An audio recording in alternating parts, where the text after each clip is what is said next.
Good morning, afternoon, and evening, everyone. Welcome to the Game Week 1 pod of the FPL Wire for the 2025 season. I'm your host, Zoph, and I'm joined by my co-hosts, Late Riser and Pras. We're almost there now, boys. How locked in are you, Pras?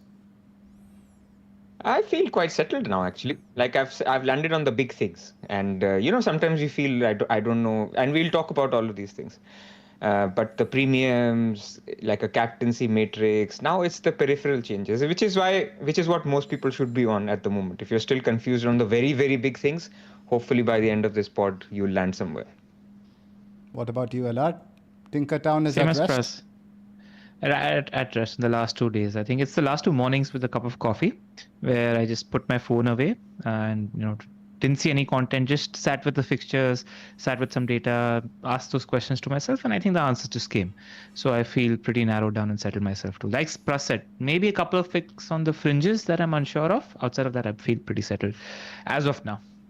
Fantastic. This is the first pod you're watching from this channel, I highly recommend you guys go back and check out all the content we've done in preseason. Ella did a great deep dive with Josh yesterday.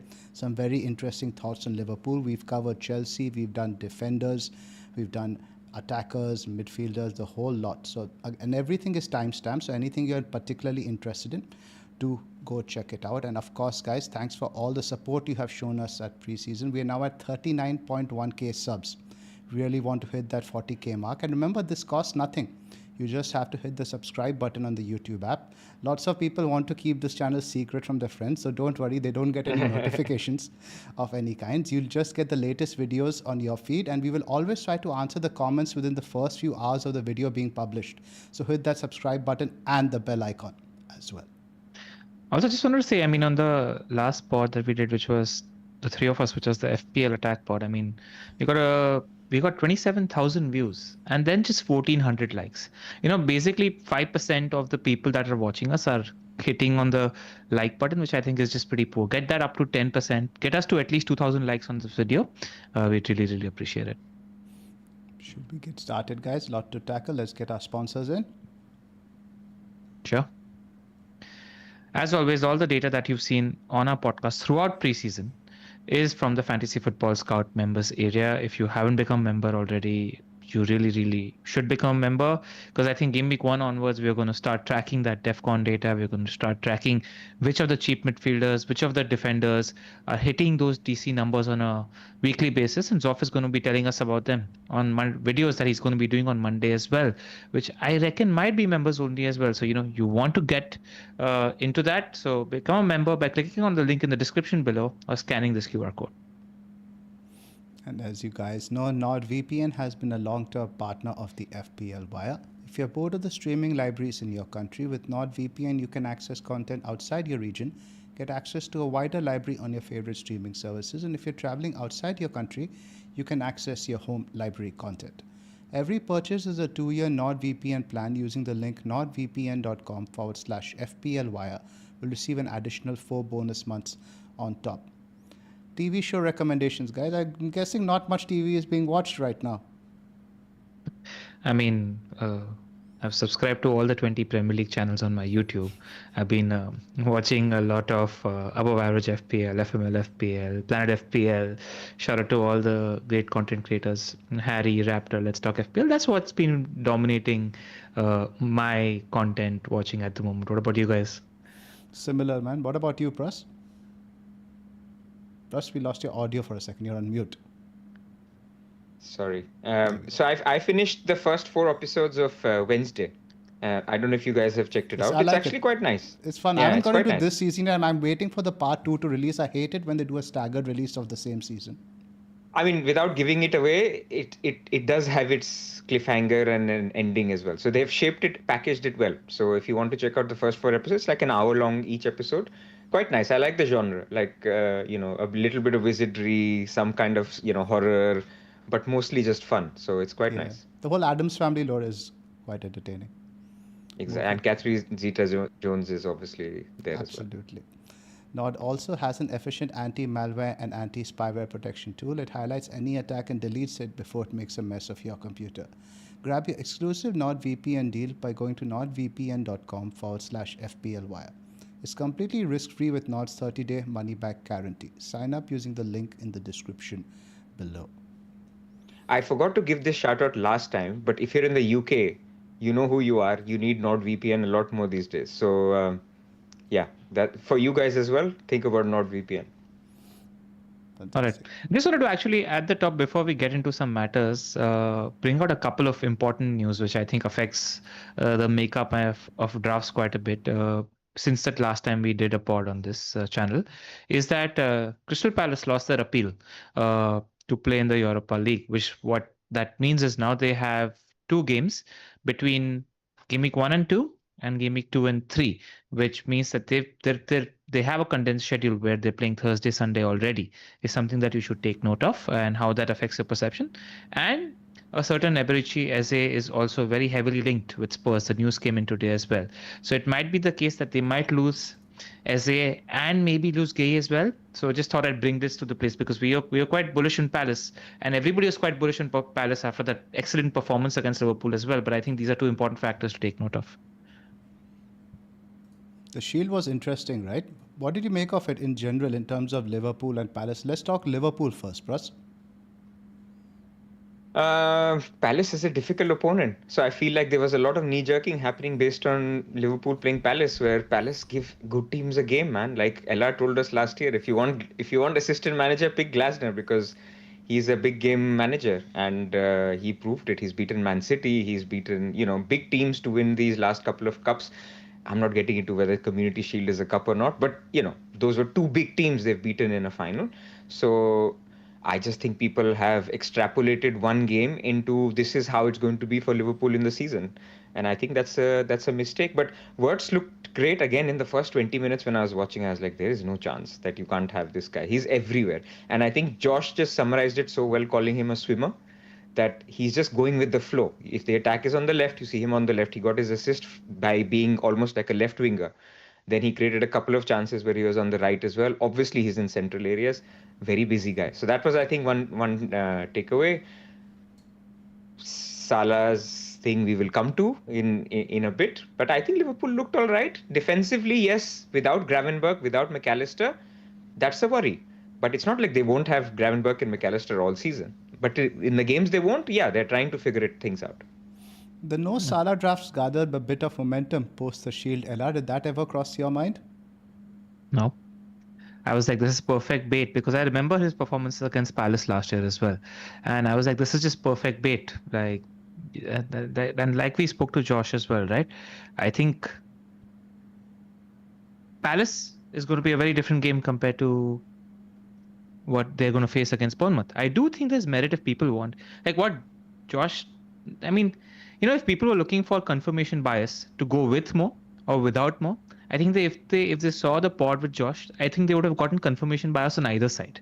It's just about how you take in information and process information to give yourself reasoning either this way or that. That actually tells us that there's enough weightage on both sides, and I genuinely think there's no wrong answer. If somebody wants to go Haaland with Wirtz and Gakpo, for example, because Josh spoke about how many times the goal share is going to be a little more balanced out this year, they can do it. I just don't have problems trusting anybody but Salah as a sure shot bet with captaincy as things stand. I'm happy to learn in the next 3 or 4 weeks and see where my mind goes, but that's where I am at the moment.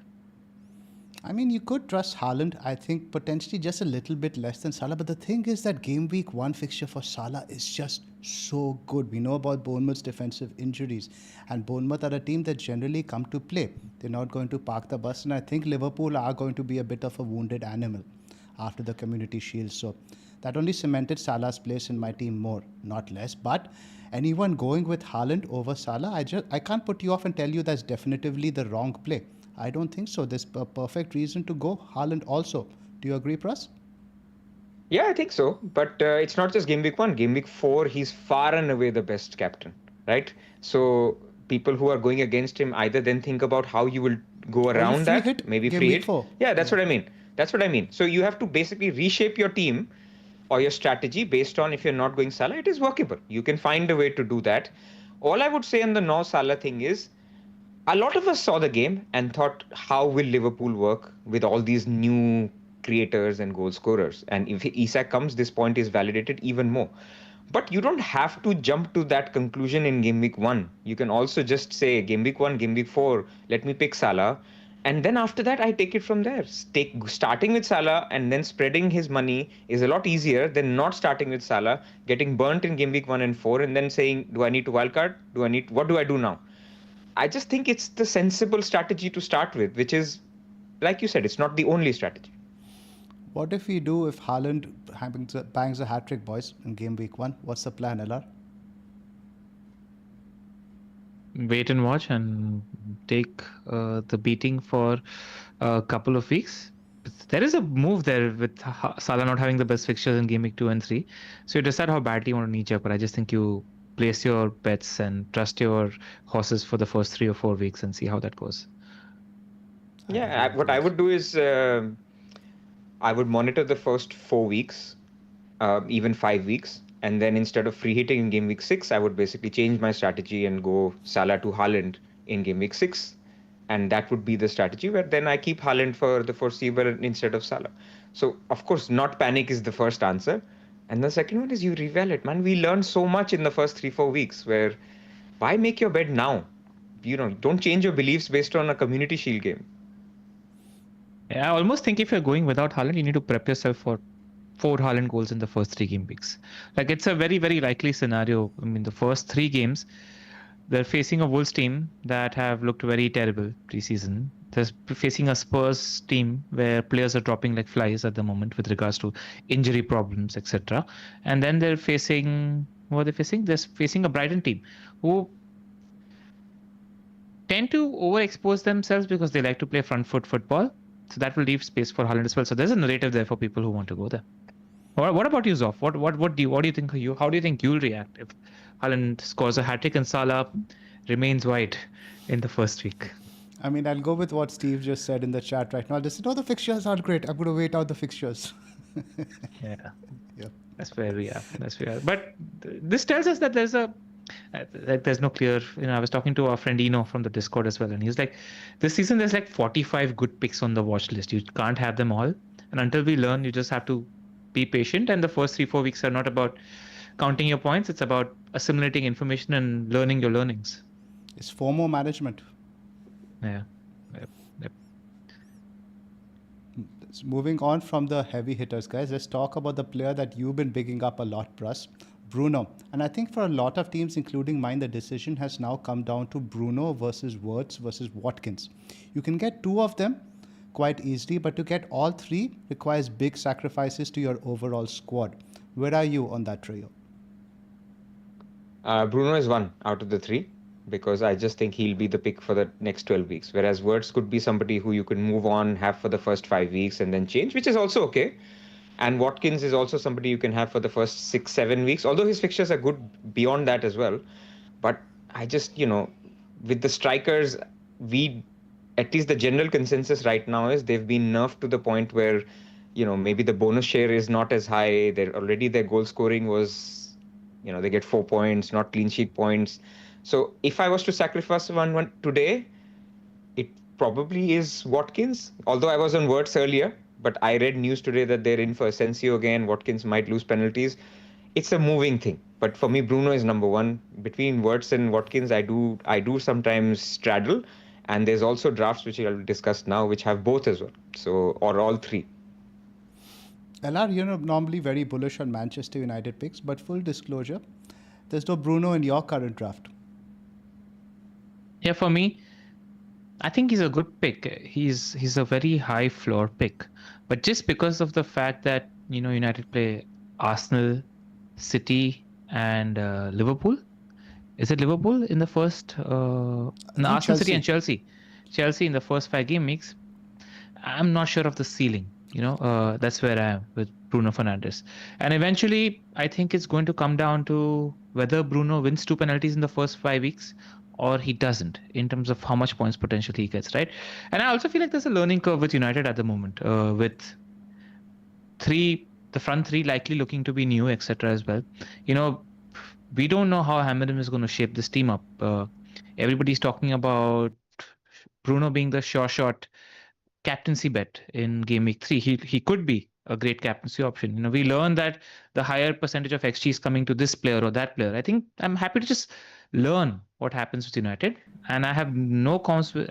Like I said, I think Bruno is a much better fantasy pick this season than he is last season. Just in the terms of how I'm shaping up my team, there's a few compromises on positions I like, which I don't want to make, which is why I'm just spreading the cash around. I have no comms with Bruno as a pick. So how do you rank those three we just mentioned? Bruno, Wirtz, and Watkins. Watkins? And I have Watkins and Wirtz in my team at the moment, so that's how I see them. But then who do you like more of the two? Rank them. Between Watkins and Wirtz? Yeah. Wirtz, in my opinion. So Wirtz, Watkins, Bruno for you. Yeah. And they justify their prices, in my opinion. I just think that Liverpool are one of the two teams in the league that I have confidence will score 2 or more goals in any match, no matter what the opposition. And I just think Wirtz's involvement, based on how he looked in the last 2 games and preseason, I feel like that price isn't tricky. I feel like he's just somebody I can hold for a long time. Don't need to worry about it. That's where I am with Wirtz.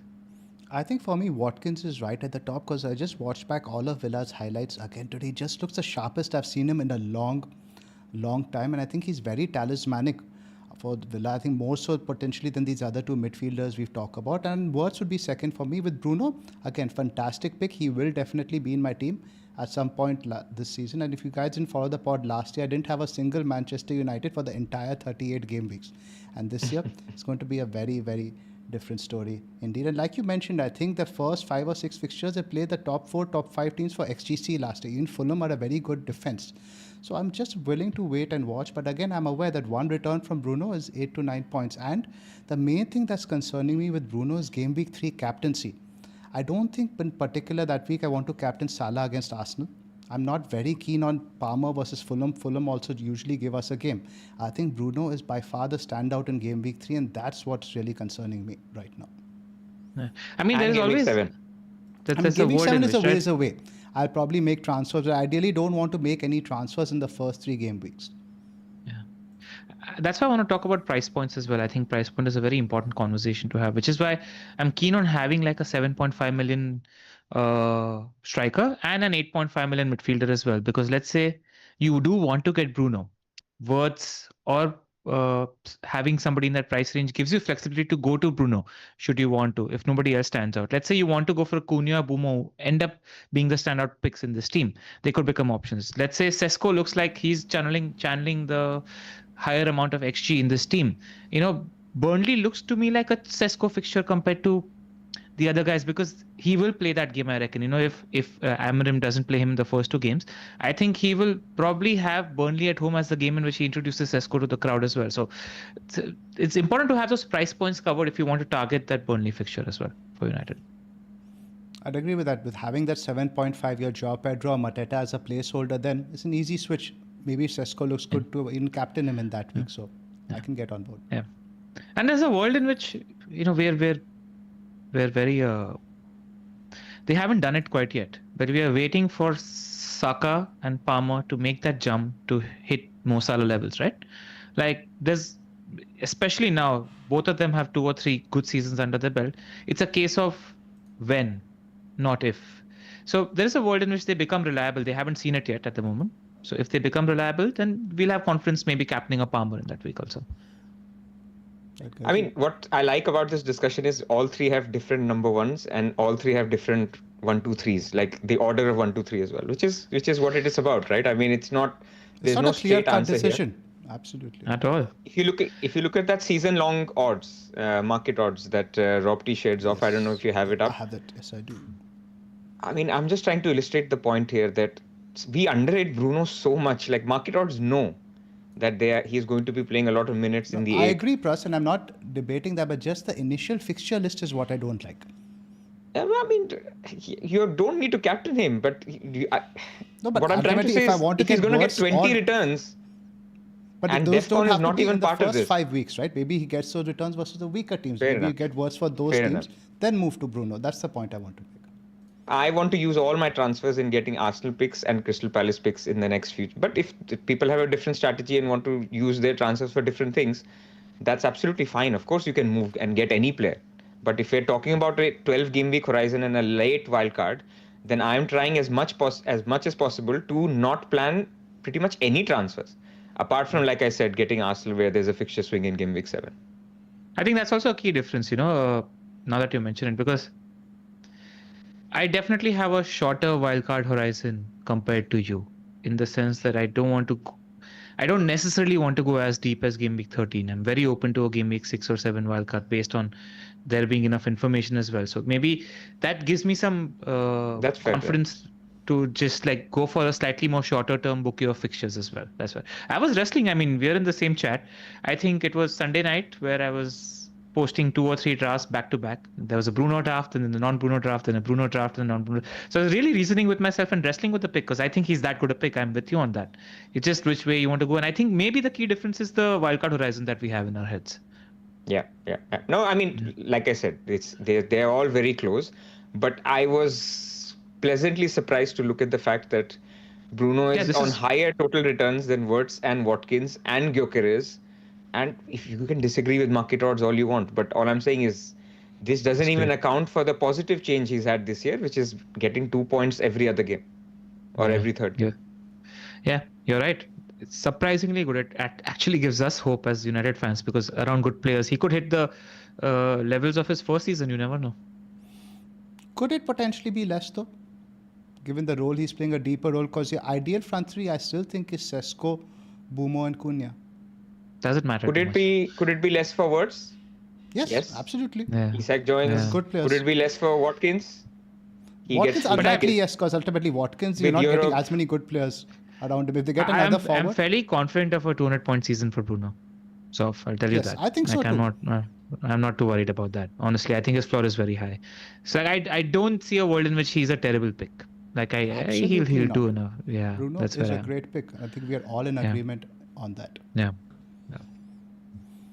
So we discussed the semi-premium mids. Let's talk a bit about the forwards. I think let's just touch upon Watkins versus Gyokeres. I think we're all in the Watkins camp there. Pause and yes. Gyokeres always still does tempt me because the captaincy in Game Week 2 is quite dodgy. Do I want to go there? But I just don't want to spend transfers where Watkins seems like a placeholder. I'll say it this way. If you've got a lot of steady picks in your other positions, which are not punty at all, and fill them up with proper reliable picks, then you can go for Gyokeres. If you've got a couple of punts in other positions in your team, then you should go for Watkins. Like that's how I almost see it because you have to balance out the risks and the safety nets in your team. And that's where I am. And as much as we would like to think that yes, Gyokeres is nailed on, steady striker in that team, the fact is we're a little worried about his minutes, and then game week 3 to 7 Arsenal's fixtures are not great. Let's talk about the other forwards now. The 7.5 Pras. Before we do that, I wanted to touch upon one point. Is I've seen a lot of people jump out of Mo Salah and then build a team. I just had one piece of advice. If you're going no Salah, then go Haaland. I genuinely think if you're not going Salah or Haaland, I don't think there's enough trust, at least from my perspective, in other captaincy options as much as it is there in these two guys. Like I feel like relying on Palmer and Saka and then Bruno captaincy 1, 2 and 3 still feels a little flaky. Like I just have more trust in Erling Haaland than I have in these midfielders as things stand. How do you guys feel about that? Because a lot of people have gone no Salah and then decided, no, you know what, I'll spread the money out, I'll go no Haaland as well. Yeah, I don't like spreading the money out to your entire squad. People are doing that potentially with a view to improving their bench boost, but it's just going to cripple your squad, I think, in the long run. Pras? I agree, Zoph. I agree with Zoph. Yeah. All right, go on. What are we going to talk about now? Let's just talk about the 7.5 forwards. We've got João Pedro there. Mateta also looks interesting now that I think is very, very likely he retains penalties after Eze's Pogba impression. How do we rank the 7.5 forwards now? Pras, I think, are you more keen on João Pedro than you were a couple of weeks ago? I mean, I think I'm not more keen, But all I'm saying is, look, you have to also think about ownership. You have to also think about short-term punts. So if you want to go for João Pedro and then book a transfer in 2-3 weeks, I understand it. I think after 3 weeks or 4 weeks, the first time he gets an early sub or a blank sub, his price drops. So, and if you're one of those managers that is going to start panicking if his price is dropping, then he's not for you. But if you're willing to use a transfer on him, I think he's fine. I'm not bullish on him long term, but Chelsea start is great. First 3 fixtures are great. If you want to start with him, I have no issues with. And you have Mateta on the other end, who's actually quite the polar opposite. You have very secure minutes since Nketiah is out now for 6 weeks. You have penalty duties, but Palace do have a mixed start. They have Chelsea away, they have Forest, and they have Villa, teams that are very good in terms of defensively. Villa especially at home. And now the news is that Eze, what it sounds like, he will most likely leave. There are too many suitors for him, but it probably would happen after game week 3, and they will look to replace him.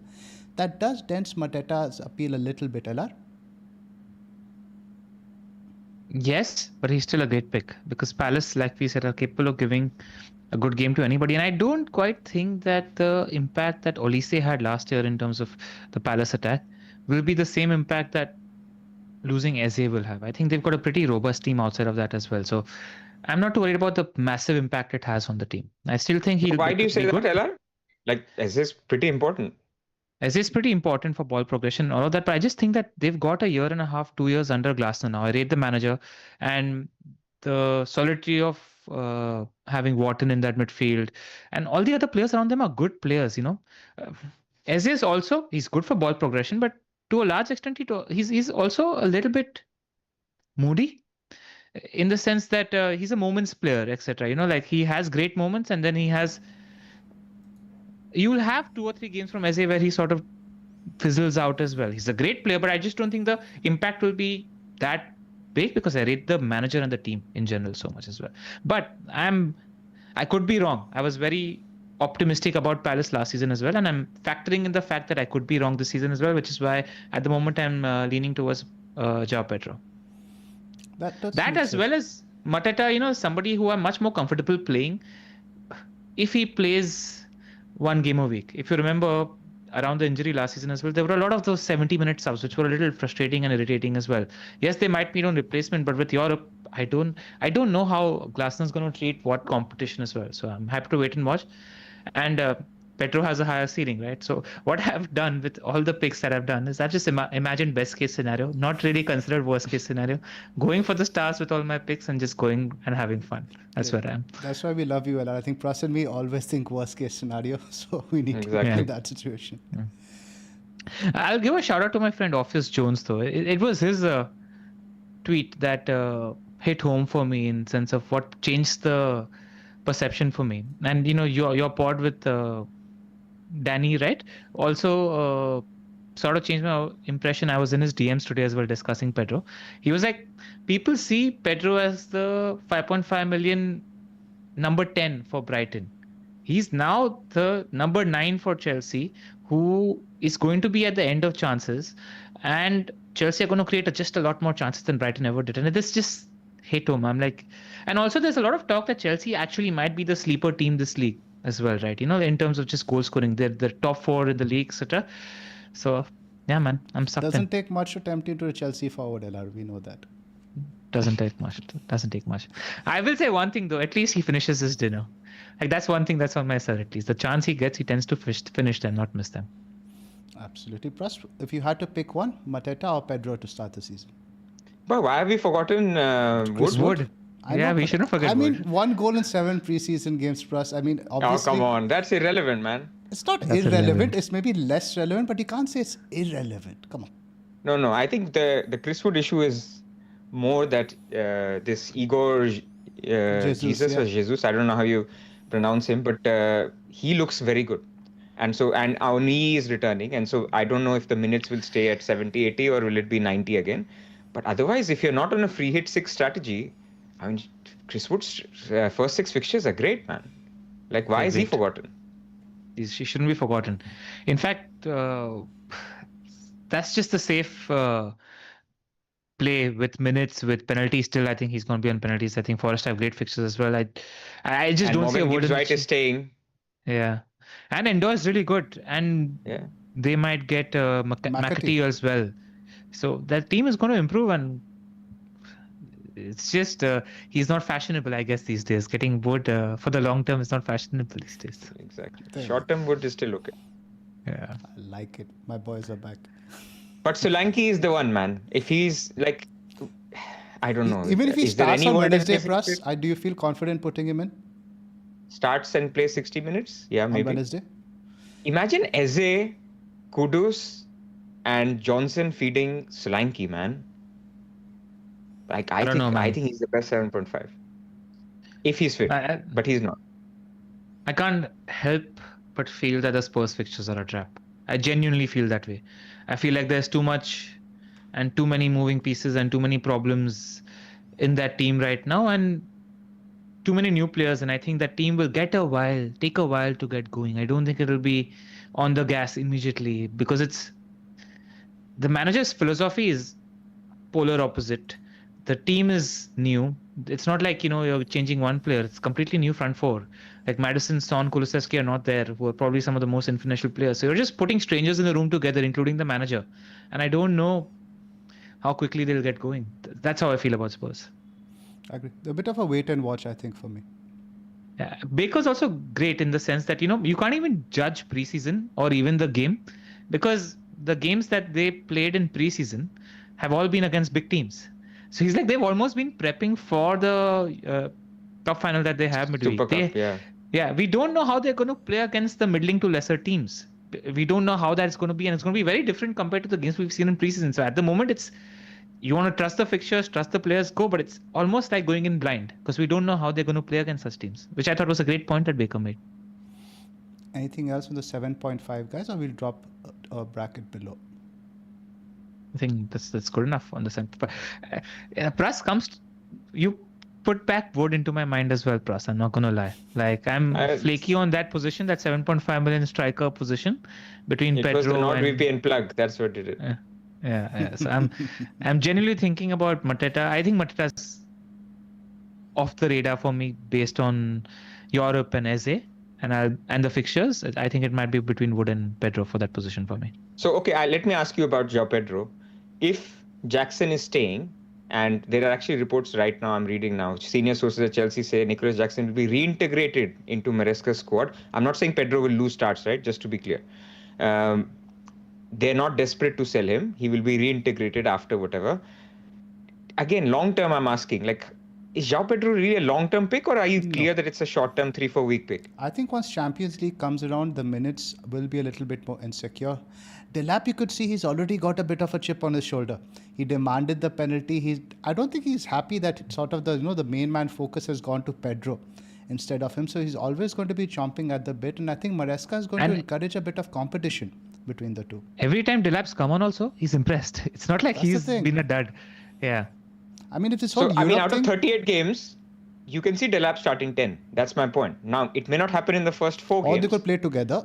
That's an optimistic Or they could play together. But then if they sign, there's news that Garnacho is almost done. Xavi Simons is almost done. Like, who all are playing together? Like, I don't know. So this is what puts me off. Like, 159th minute sub and a blank. And that's it. You're losing 0.2 that week. Or panicking to sell him that week. That's my issue. But you're also getting a starting centre forward. Yes, exactly what point I was making it. You're getting a starting centre forward for a top 4 XG team at 7.5 also. So you can spin it both ways. He's great value. He's great value for sure. So I think this is just a great way to define players as well, right? Like, he's a wide bell curve player. That's all. I think that speaks a lot about what João Pedro is. It can go really right and it can go really wrong. And it's just about chasing the higher ceiling. That's about it. And he's safe as well, right? Because you're so highly owned. 60% of the game will have the same problem. Yeah, exactly. And he's going to require a lot of sales to actually drop in price because of the way the price algo works. So drop below your base value, a certain percentage of the owners must sell you. So he's going to require over 1 million transfers to drop in price. It's not like that's going to be overnight. But when the casuals start selling, casuals own João Pedro. So when they start selling, you'll be like, why are they selling? Come on, you've got Burnley up next, but they'll sell. You cannot control that. But to play devil's advocate, I think his price is likely to be 7.7, as likely as it is to be 7.3 in game week 3. I reckon, given the Yeah, fixtures. but so many own him already. Like, who will be buying him in Game Week 2? Those who own Solanke? Yeah, maybe, right? Because it's going to be tempting if a Chelsea striker scores 2 goals and 1 assist in the first 2 weeks. And there's a world in which that also happens, and he's still very cheap. So that's the point with João Pedro. Moving to the forwards. I also think that it also comes down at the core to how you rate the player as well. And like how Zoph went and saw all the highlights for Watkins, I went and saw all the highlights for Chelsea. Straight from the semi-finals where he came down from Brazil. And all those finishes were not easy finishes, right in the corner of the goal. That's just the sign of a good finisher as well. So, and I think the most telling was actually the goal against Milan, where there was a cross from the right-hand side, and he was playing central striker number 9, heading a ball. I like that central striker easy chance goal more than some of the pops that he's had from outside the box as well. Moving on to the strikers now below that bracket, is a case for going for. But there's Bowen as well. Oh yeah, I think we didn't touch upon Bowen. Let's just look at him. I guess we had mentioned West Ham's fixtures we don't really like, and I think the likelihood of him playing up top looks slimmer. Now Fulkrug is getting minutes. They've got Callum Wilson. Now neither player can really. They're playing 2 up top. They can. They're playing 2 up top. They are 5-3-2 kind of 3-5-2. Do you like him more? 0.5 more than the 7.5 guys? He's appealing for his talismanic nature, right? I mean, he's, I think, more talismanic than a João Pedro will be, or I mean, Chris Wood has that, but then it's not the same attack. But then neither is West Ham. So I don't know, man. Like every year I go against Bowen, and it doesn't work out. He keeps doing well. So I think it's worth a discussion anyway. Maybe it's my bias that I don't go for Bowen. But have you guys, I mean, if you are putting 7.5 million, like I don't have a 7.5 million striker. But if you are going for it, have you thought of like finding 0.5 more and going for him? I don't think he's better than any of the 7.5s for what it's worth. In fact, I think Fulkrug at 6 million is a better pick than Bowen at 8 million, because I don't like the fixtures for West Ham at the start of the season, which is why it's just a lot more easier to accommodate somebody like Fulkrug. And I think Fulkrug's story is different from last year, where he's a German international who's had a few very good seasons as well. The problem was the freak injury last year.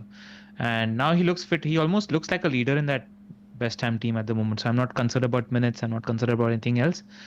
He's one of the better 6 million options in that team. So, Pras, you were mentioning you don't have a 7.5. You've got Strand Larsen in there, and you use that 1 million in defense instead. Now, Wolves have struggled to create chances a little bit in preseason. Let's have a look at their fixtures, because I think the 6.5 to 7 million bracket is interesting. We talk about 6 and below after that. Wolves after City have Bournemouth, Everton, Newcastle away, Leeds and Tottenham, Brighton, then Sunderland and Burnley. It gets really good, I would say, from about game week 5 up to game week 4. It's a bit mixed, right? What's the thinking there? Yeah, it's just a pick that I don't want to change for 12 weeks.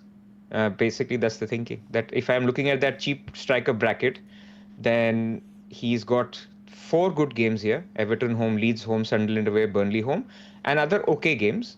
He's very likely to be on penalties and plays 90 minutes. So I think in terms of cheap bracket of strikers, I mean, look at his market odds. I think the markets are also very, very hot on him to have a very good season.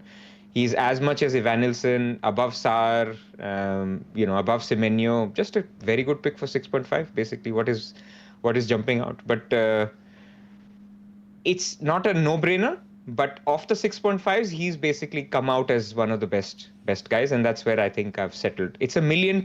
You could spend $1 million and go for a 7.5 as well. That's something that is tempting. But if I want to take out $1 million from attack and put it into defense, this is where I'm leaning towards. Do you like him more than Evanilson, who does play in a much better attack, I would say, but potentially less talismanic? I think that balances it out. Less talismanic and not on penalties long term. I mean, he could start off with. So over 12 weeks, I think it adds up. Like you can expect 2 penalties. So they didn't get one entire last season, but I get the point you're making. Yes. Second half of last season, yes. But you get, the odds are that you get 6 a season, so 2 in the first third or something like that. So that's basically the thinking. Get a penalty taker who's cheap enough, who is doing well, should have decent goal share. Like we talked about this already. Like without Cunha, his goal share had increased quite a bit. This markets are supporting this. So if I'm getting a 6.5 million Evanilson type goal output, why not? Yeah, I think I'm on board with that. I think I would look to save the 0.5, go Strand Larsen over Evanilson, and I think he's the best pick in that bracket. I don't think Welbeck should be a consideration now. The minutes look a bit dodgy, and somebody who LR's got Rutter might be starting in his spot. LR, any particular pick over there in that bracket, 6 to 6.57? I like Strand Larsen, like Pras mentioned. I also like him as an out option, because I think the fixtures that are there, which are tough, are maybe the first 3 of the season, and then first 4 of the season maybe. So he's a good fallback option. Let's say if Joe Pedro falls by a cup 0.3 million as well. Game week 4 onwards, 5 onwards, the fixtures get really good for Wolves. So that Leeds point is a good jump on point for Strand Larsen as a fallback option. I've thought about that as well. If I can't afford to go up, who do I go down to? So Strand Larsen, someday I'm eyeing up in Game week 5 potentially. Let's talk about the bracket cheaper than that. Now, Thiago is somebody who I've seen appear in a lot of drafts. Plus, I think he's in yours as well.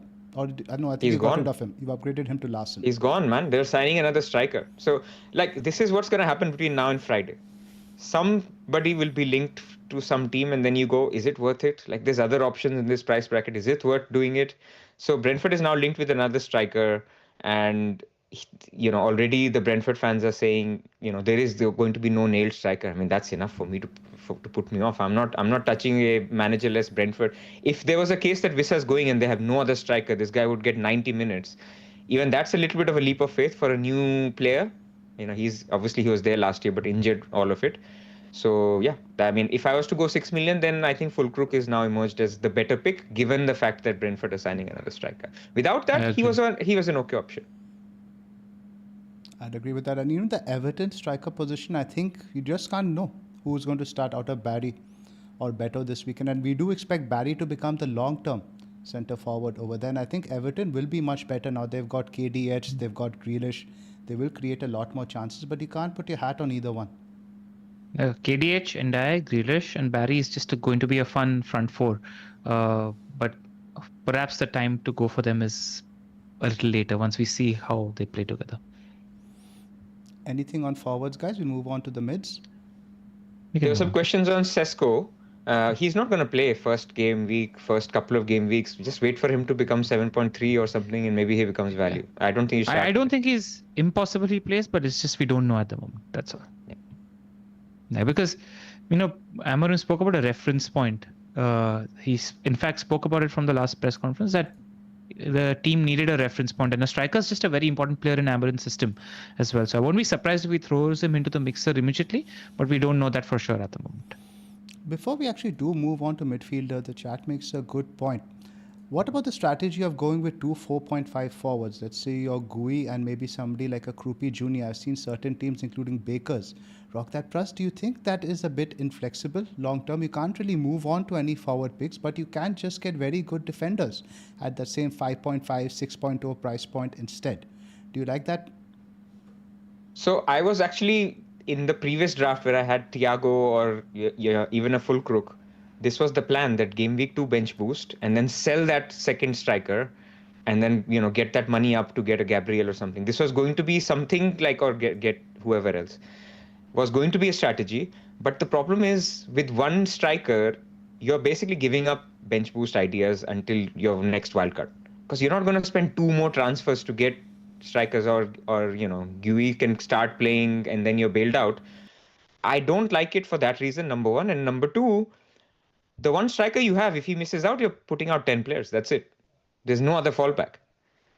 So it is a little bit inflexible, but I understand it for the reason that we started this pod, that forwards are not the meta this year. The game has made changes that have reduced the appeal for forwards furthermore than last year. Like if I was to say who are going to be the top 10 scorers this year after Haaland, maybe Watkins. Actually, Isak is there as well. That's a difficult one. But, apart from these marquee strikers, there is nobody else that I can say can make the top 10, maybe even the top 20, because forwards are just rubbish. There's going to be defenders that will outscore forwards this year. Agree. Move on to the mids. Sure. Do you want to do like mids and do you want to do brackets, or let's like come on to the main dilemmas and let's discuss like certain interesting picks in certain teams now? Because we've done this sort of look at things from in the attack pod as well. So I think going around the dilemmas from the Discord, or just looking at Let's teams and start with the players. Discord dilemmas, and I think there are a few interesting questions over there I want to touch upon. Let's start first up, and I think a lot of this is about defense, right? And I think again, let's start with Eno's point. Is something I do want to discuss. And Eno asks, are the community too hung up on DEFCON? Historic data is one thing, but new players can emerge. DEFCON is not worth that much if Team X concedes 2 goals on average per game. So essentially, you're still looking at maybe, let's say, a 3-pointer for defender versus a 1-pointer. Pras? I mean, it's a change in scoring system, so I don't know what he's trying to say is, for example, let's take somebody like an Anderson as a reference point. Maybe you were mentioning yesterday that he's like a mini Tarko. You could field him even, let's say, home to a Manchester United or an away to Chelsea. Would you rather do not away that? to Chelsea, but yeah, home to Man United, absolutely.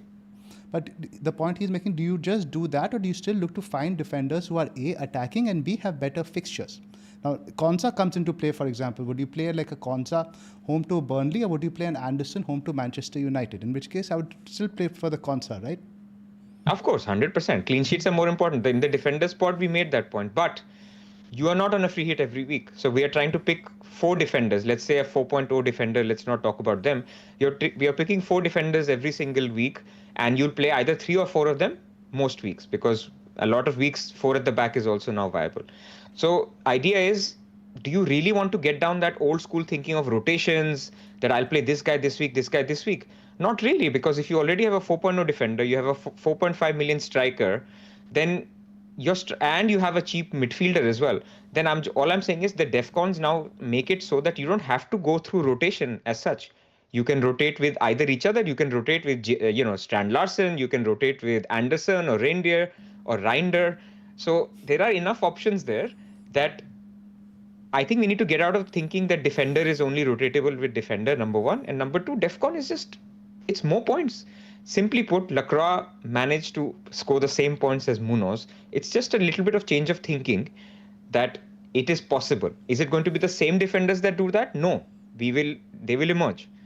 But you are predicting, and in predicting, you have to take into account DEFCON as much as anything else, but clean sheets are more important. Of course, that is true. So, Ella, let me ask you, would you buy somebody like a Diouf, who we think has a bit of goal threat, lot of attacking threat in a lesser defense, or would you buy somebody like an Anderson, better defense, but very minimal attacking potential and good for DEFCON? Anderson. That's interesting. I also just think, firstly, because I don't like West Ham's fixtures at the start of the season. So that's one thing. But secondly, also, I think we talk every day about FPL. I've come to you with that comment at least 2 or 3 times in terms of don't get too hung up on rotation at the moment. Try like targeting the defenses that you trust at the moment. So that's where I think Eno is coming from, in the sense that, DEFCON aside, like, do you trust a defense first team like Moyes, who might not be a defense first team, but there's all these attacking players that they're getting, or a Forest? I think like those are the places where our mind should go first, who might be capable of clean sheet and tough fixtures too. That's all. And then when the fixtures come, you rotate your attackers and defenders, like they say. But if you think that, if you presume that, let's say, Spurs defense is screwed because injuries, etc., new team, etc., we don't know what's going to happen there, then just go for their defenders, because you get the data that their DEFCON potential is high. Target clean sheet first, and then look at attack versus DEFCON. Because a perception does need to change, right? Let's say if you're going for an attacking defender like Diouf, for example. Forget that. I want to take the example of a premium defender of like a Cuckoo versus Tarko, for example. Let's go big dog versus big dog. Tarko's going to probably get, safely you can say, 4 DEFCON points in the first 4 games, 50% hit rate, etc. For 8 games. In the first 4 games, he'll get 4 points, 2 plus 2. Okay. Yeah. If Cuckoo's not going to hit DEFCON points, the pressure on him to score a goal in the first 4 games is really high. And we need to come around to that sort of thinking. You mean to say DEFCON are more repeatable? More repeatable, etc. More predictable. More predictable. And defenders will emerge. The golden gooses will emerge, who will give us, there will be a wing pack who keeps hitting DEFCON points regularly as well. Monos is a likely candidate for that because 33% is not that far away from the 45-50% of the Tacos and the Morelos last season as well. So they'll emerge, and then you'll find somebody who's good at all aspects. So, or another way to think about it, so go to 11FI's clean sheet odds. What you've just said, in the first 4 game weeks, he should get 4 points, right? Basically, two DEFCON points. So that's 25% of a clean sheet point every single week.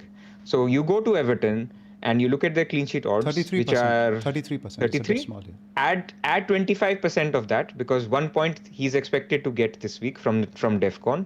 Now their clean sheet odds are 58%. That's what you need to do to basically understand what DEFCON is. And so are you overrating it or underrating it? Depends on you, but this is just maths.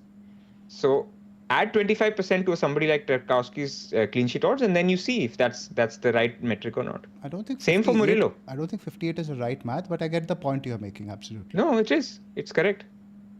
25% you have to add, which is 1 point, which is 25% of a clean sheet point.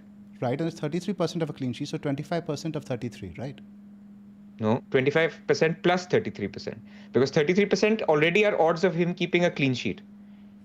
So 33% of 4 points he's already expected to get because of the clean sheet. You have to add 25% of 4 points, which is 1 point. We've already said he should get 1 getting CBET 4 point. points are effectively 58%. Correct. That's what clean sheet odds are. Got it. That's all. Let's move back to that slide. Now, first question from FPL Maeve is he's asking why Anderson is in a lot of drafts and very high rated on all the models. It's because of the DEFCON stats we just mentioned. He's in the top 5 for DEFCON per 90 last season, alongside the likes of your Tarkovskis and Murillos. That's why he's just so liked. And the Fulham also are a top 6 XGC defense, even though they kept only 6 clean sheets. Models like underlying I do data. want to say that there is a little bit of a footballing reason to that also, in terms of, why, despite having such high XGC, think about Manchester City from 2 seasons ago. They used to concede only 1 big chance a game, but they used to concede a very big chance a game. Fulham are sort of like that, where they're a little bit prone to errors with the likes of Bassi, etc. as well. So that's just the footballing calibrate to, despite having such good XGC numbers, why do they concede that 1 goal? Because a couple of the defenders have a single mistake in them, which might be proving to be very costly. Also worth noting that Robinson and Sessegnon both might be injured at the moment. So there's a little bit of vulnerability in that backline as well at the moment. Yes, that is a good point as well. Yeah. Go ahead, you're saying something? Sessegnon and Robinson, yeah. Now, moving on. Now, I think Ratan's asked a few interesting dilemmas. We'll get to that right at the bottom. Let's first see what Kayur has mentioned. Now, how do we spot and get to the right early season bandwagons? And this is not a question for game week 1 exactly. It's for what happens after game week 1. How do we distinguish? Let's say I remember this guy Kapue from a few seasons ago. He was a 4.5 midfielder. He scored in his first 3 games, didn't score a goal again after that. And then you have a Michu who started the season strong and just kept going stronger and stronger. So how do you tell the two apart, Pras? I'm going to answer this. Data. Go on. Go ahead. Go ahead, Salah. Let's assume this player is Michu, for example. You should, if he takes and scores the goal from the center of the box, 7 or 8 yards away from the box, pay attention to that. If he's scoring a scorcher from outside the box and he manages to do that 2 times in the first 3 game weeks, then take that with a pinch of salt, because that's just not a repeatable action. If the repeatable action is that the team tend to play where his role is to box crash into the center of the box and he's scoring goals which are slightly higher XG chances, which is what Pras said, underlying data, then that's something we pay closer attention to, because that's just more repeatable. So you try to imagine whether that's a repeatable action. Is that repeatable under the position that player is playing? Is his role to score the goals in that team, rather than just a couple of bangers from outside the box? So you pay attention to something like that. Yep, and you'd want more than 1 game week of data to judge that, both visually and in terms of underlying data, right? I think give it the first couple of weeks, see those things are consistent, both the data and the eye test.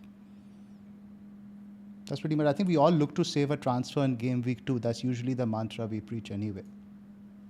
Unless bench boost 2. In that case, you could make 1 transfer and then fix your bench and then get it out of the way. But we can talk about, there's a question super chat here as well, but at some point we can get to it as well, where we are on our chips. So Sakar and Ratin asked similar question. Now they're asking about the 5.0 midfield, and let's compare them to the 5.5 guys, because this has now become a very interesting position that we didn't potentially cover, I think, as much as I would like to in our attack pod, because we've seen Reindeers now grab a brace. We saw KDH look very impressive when he came on for Everton. He played at number 10, took a large share of the set pieces, and then you have the tried and trusted DEFCON guys like an Anderson. LR, where are you on this trio, or maybe other picks? Hilaire is the worst guy to ask. I mean, That's of course he'll be on Reinders. I know who to ask what, Pras. He will stop playing the day he has to pick Anderson. Of course he will. No, man. See, this is the optimistic scenario that I've gone for, right? Why don't you share the numbers But I that already posted in the chat yesterday about Reinders? So he took 77 shots in the Serie A, which was in the top 10 shot takers in the entire league. He was in the top 10 shot takers. He had an XG of 8.34 and he scored 10 goals. And if you looked at the 2 goals that he scored in the preseason game, you can come to know that he's sort of like a good, efficient finisher. And then I was talking to our friend FPL Pringle, who's also the correspondent for Planet FPL. And he's like, his only worry is if Rodri's injured, Pep might play Reindeers as the 6. But he's like, no, actually, just because he played Nico Gonzalez with, there's a good chance that Nico Gonzalez or Gundogan plays as the 6, and Reinders, because Pep can see that he's proficient and he's got this ability in front of goal, might be the box crasher as well. Now, I like to watch Manchester City. I sort of weigh in a little bit of X fun as well.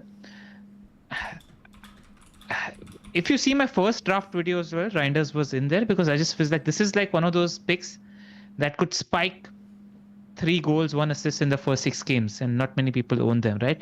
So that's where I'm chasing the skies, chasing the stars, and I'm hoping that he's Gundogan 2.0 because he's got all the ingredients for that. And also one important thing is people have presumed that Rodri's injured for the first 3 weeks because of the tweets, and I think there's a little bit of misquoting there. I think what Pep said is that Rodri might not finish the games. We will use him. He's not ready for 90 minutes. That's what he said. He's not ready for 90 minutes. There could be 60, 70 minutes of Rodri, which means that Reinders could play definitely as an 8 in some of the games. So that's where I'm. Yep, you could even sub Rodri on you, and then Reindeers goes forward. Yeah, but this is like don't worry about what the downside is. If it works, it works. If it doesn't, it doesn't. Chase the stars. Like you, I do think that there's a higher percentage chance that Dewsbury Hall works because he's going to be starting. He's nailed on for 90 minutes. I'm not worried about minutes. Actually, I'm not worried about Reinders' minutes as well. But Reinders' minutes, though, long term, once Champions League starts, it could be. You have other players in that position. Some minutes management could happen. But you see KDH will start every game when fit. I think when Champions League starts, it does become a bit more of a minefield. But that's a few weeks away still. By then, Reindeers' price could be 6. I just think he's never mind. Yeah, you're right there.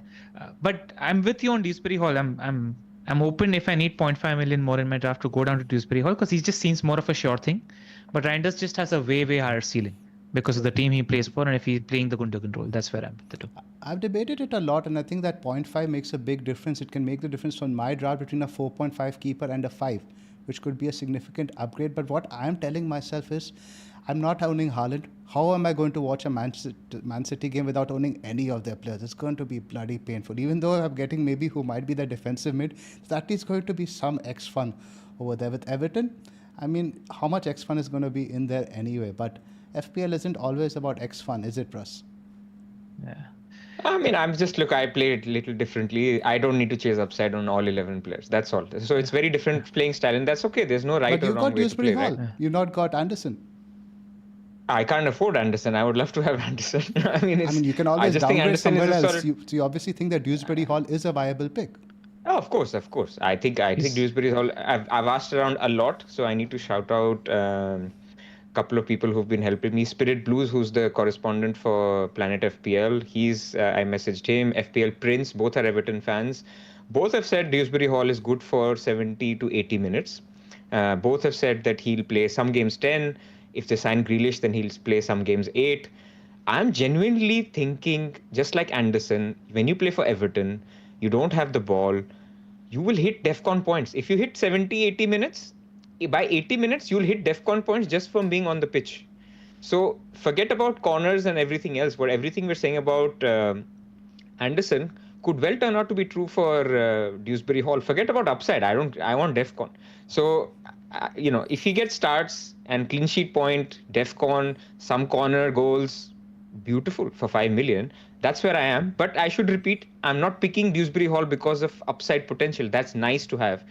It's just that he's good for his price and secure in minutes as far as what it seems like. I think Anderson ticks all the boxes in terms of no upside or little upside, but minutes, security, DEFCON. If I could get there, I would have got there, but I am going to be, if I can't, then Dewsbury Hall is where I'll be good. He looks really good as a pick, I'll tell you that, Pras. Like, he genuinely looks good in that one game, that role. And if you just go on Twitter and search Dewsbury Hall, after the game, I did that. They're raving about him. 100 comments in a row, best player on the pitch. This is what the team needed after a long time. So good. And he was so close to the striker, so I like that. Like, I played around with the draft having both, and I feel like there's just too much juice and good picks in midfield to commit 2 spots to this 5.5 million bracket. Yep. And Moy mentioned clearly that he's bought players to improve the first team, and there was some doubt in the Discord also about whether Grealish might be playing that number 10 role. And I just don't think that's Grealish's best potential over there. You have to use Grealish on the wing. I think KDH is meant to play number 10, and he will be starting regularly for them. Too good not to. Yeah. Also want to shout out this reel that Baker shared with us when it was about TJ. Let's call him TJ. It's just easier to call Reinders TJ. When he signed and there was an interview just before he signed, and he's like, yes, they called me and they wanted an athletic 8, which is why they went for me as well. So I think that's also quite telling in terms of the role that they had in mind, which came straight from the horse's mouth as well. And then there are quotes which tell us that he's flexible, and it all depends on Rodri's fitness. So the fitter Rodri is, the better Reinders is his pick. I think he'll be box crashing even like when he's playing in that role, because City are just going to be hogging the ball the whole time. Exactly. Just let me say, I don't want to be downbeat on Reinders as well, right? I think there is upside there. Absolutely. I just feel less FOMO for cheap players because I feel I can get there. Like in 2-3 weeks, if I'm wrong, it's not like you can't get him. But that's the thinking, plus with Reinders, you can go down to Dewsbury Hall. That's my thinking also. Yeah. Yeah, but by the time you've gone down, you have lost out on a few cameos or whatever. Like, at what point will you sell Reinders? When you see Champions League start, he doesn't get a game or he comes off as a sub. There will be a point where you say, okay, he's not the pick I thought he was, right? Both sides are equal. Obviously, LR is not thinking about the other side. But no, I do want to state though, because I don't want to sit on the fence. I do think that people worrying about his minutes is a little overstated. I genuinely think he's that good. Champions League with Pep, I mean, come on. I don't think the Champions League in the first. Apart from Haaland and Rodri. Exactly. But I think Reinders plays a pivotal role in which they don't have many players who can play that position. Yeah, maybe Bernardo Silva and Gundogan, but they wanted to get rid of these tired legs and add a little bit of athleticism. I just think it's a little bit. Bernardo is captain. I know, but I want to put my neck on. I don't think it's true. I think you're overplaying the captain aspect also. Captain doesn't mean he has to start. It's a lot of off-field stuff. I'm not saying he's going to start 38 games. I'm asking you, will Bernardo Silva play 5 games? Will he start 5 games next to Rodri? Yeah, there's a good chance he starts. I don't know. Maybe on the wing, but yeah. Like, I just think he could be as important as Rodri every game. Like, there's a world in which it happens just because of how you rate the player, and I just think they don't have anybody playing that role. That's all. If that happens, I'll be there. Yeah, that's all. And that's what I've done, honestly, right? I don't know if this theory is right or wrong, but I feel like I've gone for the glass full scenario with 3 or 4 of the positions that I'm sort of debating. And I feel like because I have 3 positions, let's say, where I want to go for the chase the stars and go for the glass full scenario, I think I have to almost go for the optimistic scenario in all 3 positions so that one of them comes through, which overcompensates for the potential flop in another position as well, right? So that's where people actually, this is a, the label warning that comes on the label of the box. This people who listen to LR, this is actually such a crucial point. If you are committing to playing in that way, you have to play it in, it's like, venture capital investing. Like they invest in a lot of risky companies. Even if 3 come off, you've made all your returns. Which is not the case if people just say, oh, you know what, Late Riser is thinking about Reinders. I'm going to be safe in all the positions. But then as the minute Reinders get subbed off on the 50th minute or he doesn't start a game, I'm going to panic. Don't do that then. So, you have to learn how you play. And that I completely respect, that LR will go for these many picks and then some will work. And that's absolutely fine. I don't think there's much to split them, honestly. I think they're both perfectly good picks. I think if you can find the 0.5 extra, I do like Reinders, but that 0.5 you can upgrade in defense as well. For example, taking a Neko up to a Murillo is a big upgrade. Taking a, let's say, even a Tarkovsky up to a Cucurella is a big upgrade. So either way you lean, I think it's perfectly reasonable. Also want to throw in a couple of names here. I think there's a world in which by game week 5, Aras is the standout 5.5 million midfielder because he's taking that Konya role. And game week 3, if he takes a penalty instead of Strand Larsen, that's game over. And I genuinely think it's 50-50 who takes pens between the two at the moment as well. So I wanted to shout that out because he's going to be playing as ancillary striker in that 5.5 million role as well. And Wolves' fixtures game week 1 was look really, really good. So, Keur and Sakar both are asking us to talk about these potential Rodgers. I think Aras has the potential to be that Rodgers. But I'm waiting to see, because I don't like the Wolves fixtures first 2-3 games, what happens there. And just wanted to shout out Stack, who might be a DC monster, who's got a great long shot on him. And he's sort of playing as an advanced state in that Leeds United midfield as well. So just one to keep an eye on. The couple of names I wanted to add into the mix. Take some set pieces as well. Reyes is very interesting. I agree. But if I'm going Stan Larsen, I'm a little bit 50-50. Do I double up? But maybe for the future. Yeah, just for the future, because they wanted the Discord dilemma. People wanted those questions answered, right? I mean, why don't we just tell people about the Discord and the Discord dilemmas as well? I think we've gone. I was going to do it before we move on because I have a very important point to make, which is basically if you join our Discord and if you want to join the Discord, then you have to join our Patreon, which is patreon.com/the FPL Wire, or you can become a member on YouTube.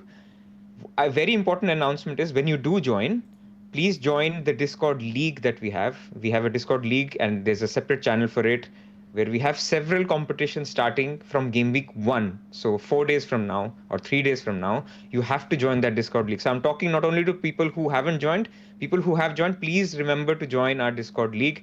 We've got a lot of competitions this year and each of them has prizes and a lot of good fun. So like if you're joining a head-to-head league 1 week late, it's not as fun or you might even miss out on points and stuff. So we'll figure stuff out if you're late, but if you can, please do join before Friday. Yeah. Also, I just wanted to give a shout out to the Discord in general, how good they've been in preseason. It's felt like a team that's doing their homework together and doing their research together. Everybody's like going to different places of the internet, bringing information together and helping each other. So it's felt like a really nice collaborative effort in terms of building towards a better FPL future. And it's just great community, man. Join us. Absolutely, guys. And remember, there's 16% off on annual membership as well. So the last question, and I think this is a broader one, and this is also mentioned now with Karan in the chat. He says, not a lot is spoken about for going with squad with only 4 million defenders and a couple of 4.5 million. DEFCON is only an added advantage, so why not cheap out when you have just get all the big guns in attack? Get the cheapy guys who are going to rack up the DEFCON points anyway instead of your Cucurella, Poros, and your Munoz. Pras, where are you? I think the jury's out on that. I think there is an interesting debate. Like my view when the game launched was 5.56 billion defenders are amazing. But then you start to think about keepers, right? When you think about the keeper differences between keepers, the saves bridged the gap. The saves made sure that the 4.5 keepers rack up a lot of saves. So the 5.5 keepers become less of a meta. People just said, I'm going to go for a Henderson start last season and things like that. Will that happen in defenders? Let's see. Like, I'm not yet convinced because there's another dimension of attacking returns. Attacking returns, DEFCON, clean sheet odds. If you can identify good defenders that have a decent attacking output, and Van Dijk I would put in that category, Gabriel. So it's in these 3 criteria, if you can fulfill 2, if you can find an attacking cheap defender who gets DEFCON, then forget about clean sheets. Yeah, you can do it. Or so try to hit 2 of them. If you hit only 1, then the problem is that your delta that you're saving, maybe you're saving 1 million, is not as well spent on a midfielder just if you upgrade from a 7.5 to 6.5. So it's always about the point difference. What are you sacrificing and what are you gaining in return? But in the end, it is something that one needs to be managed. If STV becomes a DEFCON monster, right? I mean, a lot of models have him as a DEFCON monster, like Tarkowski type. Then at some point, people will say, man, I can just play this guy and take $1.5 million out of Murillo. Forget about some clean sheets. I put that $1.5 million on Bruno Fernandes and I make him a Saka. What does that mean? So that's also things that we will develop. But I do agree right now, people have gone into 5.5 because it's safe and we have a lot of data to back that up. Pretty much. And let's rank some of these premium defenders. Let's just do our top three. I think a lot of our thoughts have changed since the defender pod. LR, I'll come to you first. Your top 3 defensive picks in the game. To start the season with. Yes. In a 6-week horizon. And Frimpong because is also 6-week horizon. A 6-week horizon and a 10-week horizon are very different. Yeah. So if you're talking very specific to a 6-week horizon, then Murillo. But if you're Murillo number 1, Taco number 2 at the moment, and number 3 maybe Munoz. Plus, talk to me Munoz versus Porro. Munoz is better for longer term, especially if you're free hit 6, because Porro has a good fixture in 6 and Munoz plays Liverpool. But if you want to start the season, if you have a really robust squad and you want to start with Porro, because Porro's game week 1 and game week 3 fixtures are really good, and Porro rotates with STV, right? STV has Sunderland home in game week 2. So if you're not on a bench boost strategy, Pras, but game week 3 is Bournemouth at home. Do we call that a really good fixture for your defender? Okay, not really good, but they're short of attackers, and again we have to stop thinking I don't think the Bournemouth fixture. I think that's what LR mentioned. The Spurs fixtures are a bit of a trap, I think. And you're forgetting what Thomas Frank's defenders are and the way he plays. I mean, I don't think it's a problem. But we're also assuming that what Thomas Frank's defenders are going to be, rather than a known quantity versus a Munoz. Fair enough. I like Porro mostly because you get game week 1 and then you move him to Munoz whenever you want. So if somebody has Munoz and Porro, then I would ask them, what are you going to do with that slot later? If they want to keep them long term, fair enough. But Spurs only works because they have nice home games 1 and 3. Okay, you can argue if 3 is not as nice. And in game week 2, you have a Burnley guy who can come in who are both cheap. Like if you go Vicario, you have Dubravka if he's fit. You have Porro you have Stevie if he's fit or he is fit, but you can rotate him and Porro doesn't need to play. It works as a start, and then you go Munoz from game week 4 when he has Sunderland. That's the thinking process why a lot of models will have Porro.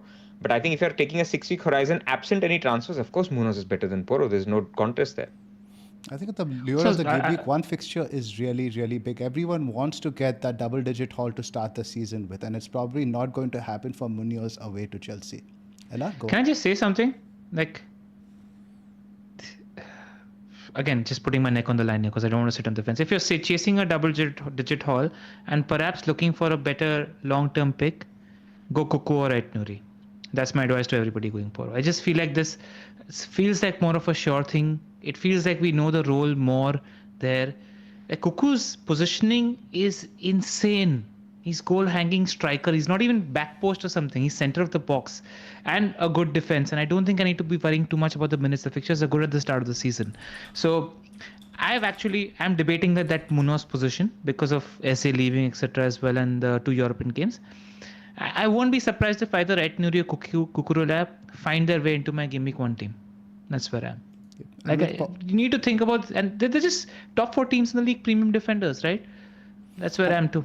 And with Porro, he might lose his set pieces eventually to Eze also if he does go to Spurs.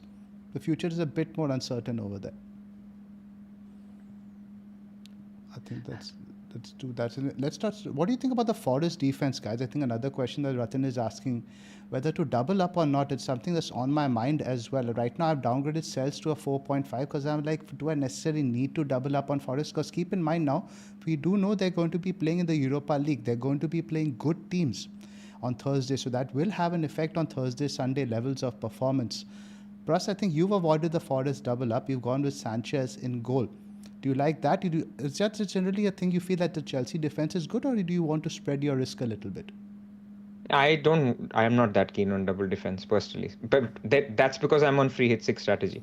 When you'll be sitting in game week 4, you'll be looking at Arsenal away. If I remove game week 6, you'll be looking at Arsenal away, Newcastle away, Chelsea at home, Bournemouth away, and Man United at home as the 5 of the next 6. Of course, there is Burnley away as well as the 6th. But I just don't see. So either you plan your transfers and that's fine. Like Forest guys could become Arsenal guys, but just manage that. I don't want to have too many transfers planned, especially for defenders in the next few weeks. So I have tried to avoid double defense. This is why I'm not between Sells and Sanchez. We have this debate. I just think that if you have a long-term wildcard horizon, I don't think the fixtures are comparable for 12 game weeks. If Sanchez is still playing for Chelsea, I know Zoph has different views. I mean, that's just me. It's Danny has been telling us in the chat that I know there's a whole Donnarumma. People expected that we would go in for him, but that's likely not happening. But Chelsea are still actively in the market for a goalkeeper. And if Sanchez has a bit of a horror show in any of the first 3 game weeks, I think that search might intensify a little bit. That's one aspect of it.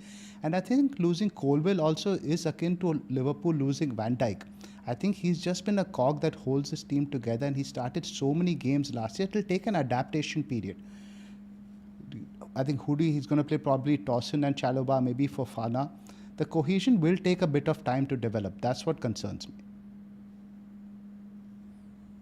I think that's about it in terms of those. I just want to add on the Forest thing. Mm-hmm. Like, Nuno is reliable in terms of you can expect him to set up in a way that is defense first. And, let's say I was giving you the power to write the fixtures for a team like Forest, for example, and, give me 4 opponents that you want to throw in that you're confident of, getting clean sheets against. It'd be difficult to do better than 4 of the 6 opponents they have in the first 6 weeks as well. So I just feel like it's the fixture play and a reliable defense. Yes, they were downbeat, but I have no comms doubling up on a fairly reliable defense from last year that just have great 4 fixtures. Interesting that the clean sheet odds here are quite low. I just noticed it's only 26% for Forest. That's much lower than, let's say, even Leeds at home to Everton, who are at 32%. I think this is probably more as per 11FI's model rather than market odds, right, Pras? If you give me a second, I'll tell you market odds as well. Carry on. I'll come back to the Nottingham Forest thing. To those. There's some Gahey news, by the way, that he's almost very close to Liverpool. Does that change anything for you guys? I mean, that again is a concern with Munoz, right? The defense is going to be a little bit unsettled. They'll probably start Lerma in there. They'll probably get another centre back. Coupled with losing Eze, that's kind of just put me off Munoz in the short term. What about for I'm Liverpool? not too worried about. No, man. I don't think Gay is a pick. Nah. As like with Konate there, I'm always worried about who starts in that spot. Agree. Yeah, I'm with you. Yeah. Anything else to talk about? But what do you think of the Cuckoo or Aït-Nouri shot? Why are we overlooking attacking defenders from Chelsea or City?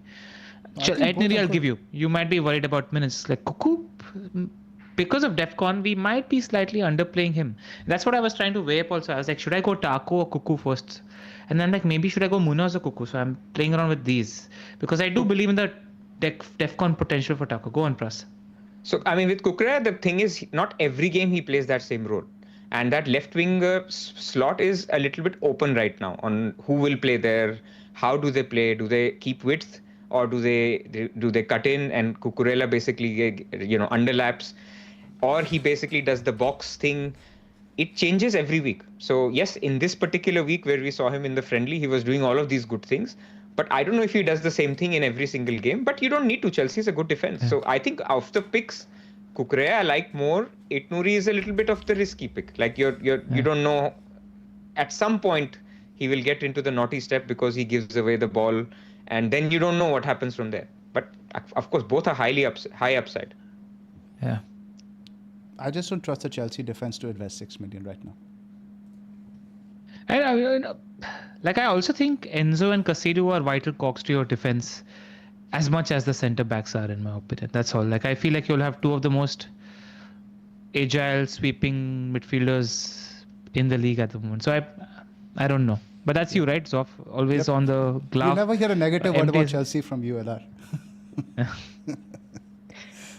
So you're going João Pedro, Palma, Cucurella, Sanchez, 4. How many more? Sanchez is not in my thoughts. Sanchez is not in my thoughts. It's just about, we'll talk about it when my draft is there, what my thoughts are. Okay, so market odds for Nottingham Forest, game week 1 is 31%. Okay. What are the other guys that are big? So Chelsea 35, Everton 28, Spurs are 46, Liverpool 40, City? City 39. So Forest is still Okay. ranked below all those guys in terms of the market Yeah. odds. That's interesting, guys. Let's talk goalkeepers a little bit now. Before we talk Go ahead. goalkeepers, just wanted to throw in there 1,400 people watching us live. Thank you so much. We appreciate the love. But we really just want to get above the 5% view to like ratio, because it really helps the algorithm as well. So just take a second to click that like button. We really appreciate it as well, and get us to 40,000 subs. We've got 900 more to go in 4 days. It's looking a little unlikely right now, if I'm perfectly honest. Hitting 900 subs in 4 days, I'm not sure if that happens. But if you could get us there, if you wake up tomorrow to a flurry of subs, that'd be nice. Fantastic. Yep.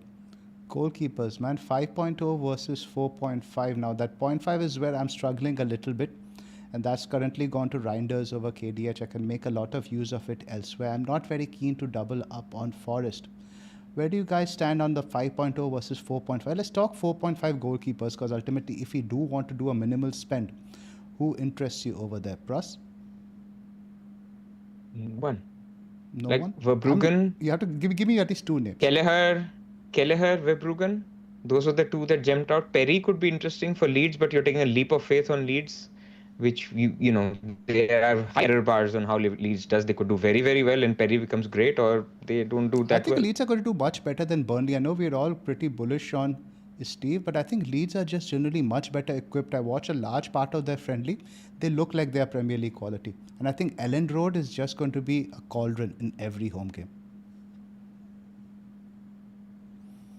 Apart from that, I think Kelleher, primarily because they do have Edwards, who is part of the same system from last season.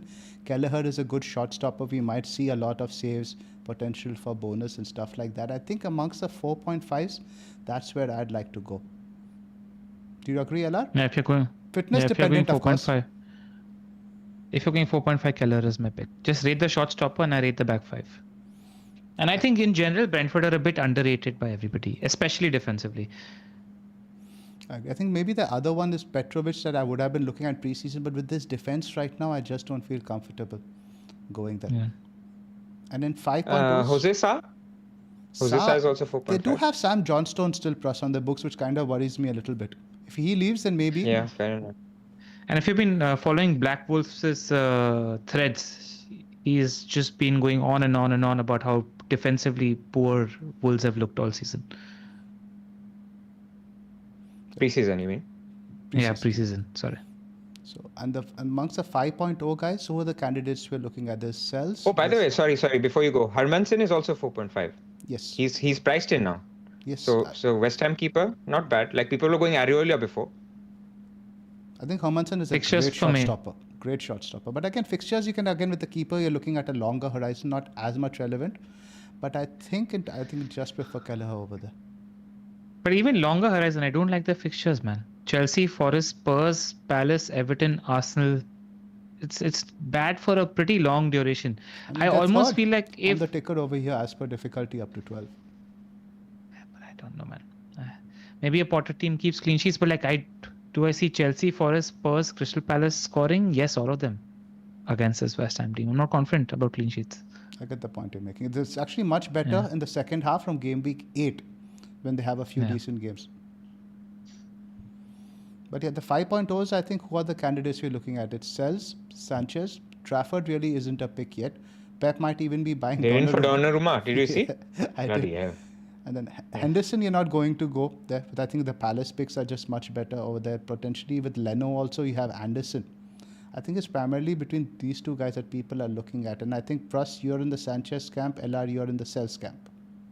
Yep, and I feel pretty comfortable doubling up. I have no comms. Just generally, I rate the keeper. The points are built around him getting saves, and he's got good clean sheet fixtures. I think it's overthinking not going there. Sanchez. It depends on your free hit and wildcard window. Yeah? I mean, exactly.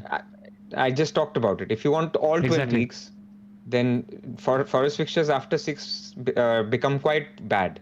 But if you're wildcarding before that, then it's fine. Like you can wildcard him out. If you're looking for a longer term horizon, I think Chelsea's fixtures actually are good throughout, including like playing Sunderland and Burnley in 8 and 12. If you can back them, then I think I want a third, fourth best defense in the league and a keeper that makes reasonable amount of saves.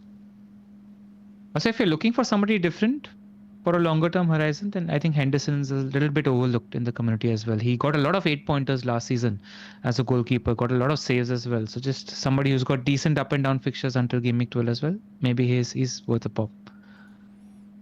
Cool, guys. We've been quite comprehensive. Penalty saving monster as well, like we saw this Sunday. Shall we move on to our drafts now? Yeah, sure. We can move on to our drafts. So a lot of people will be tuning into the podcast and skipping directly to this section. A reminder that we are chasing that 40k sub mark. We're at 39.1k.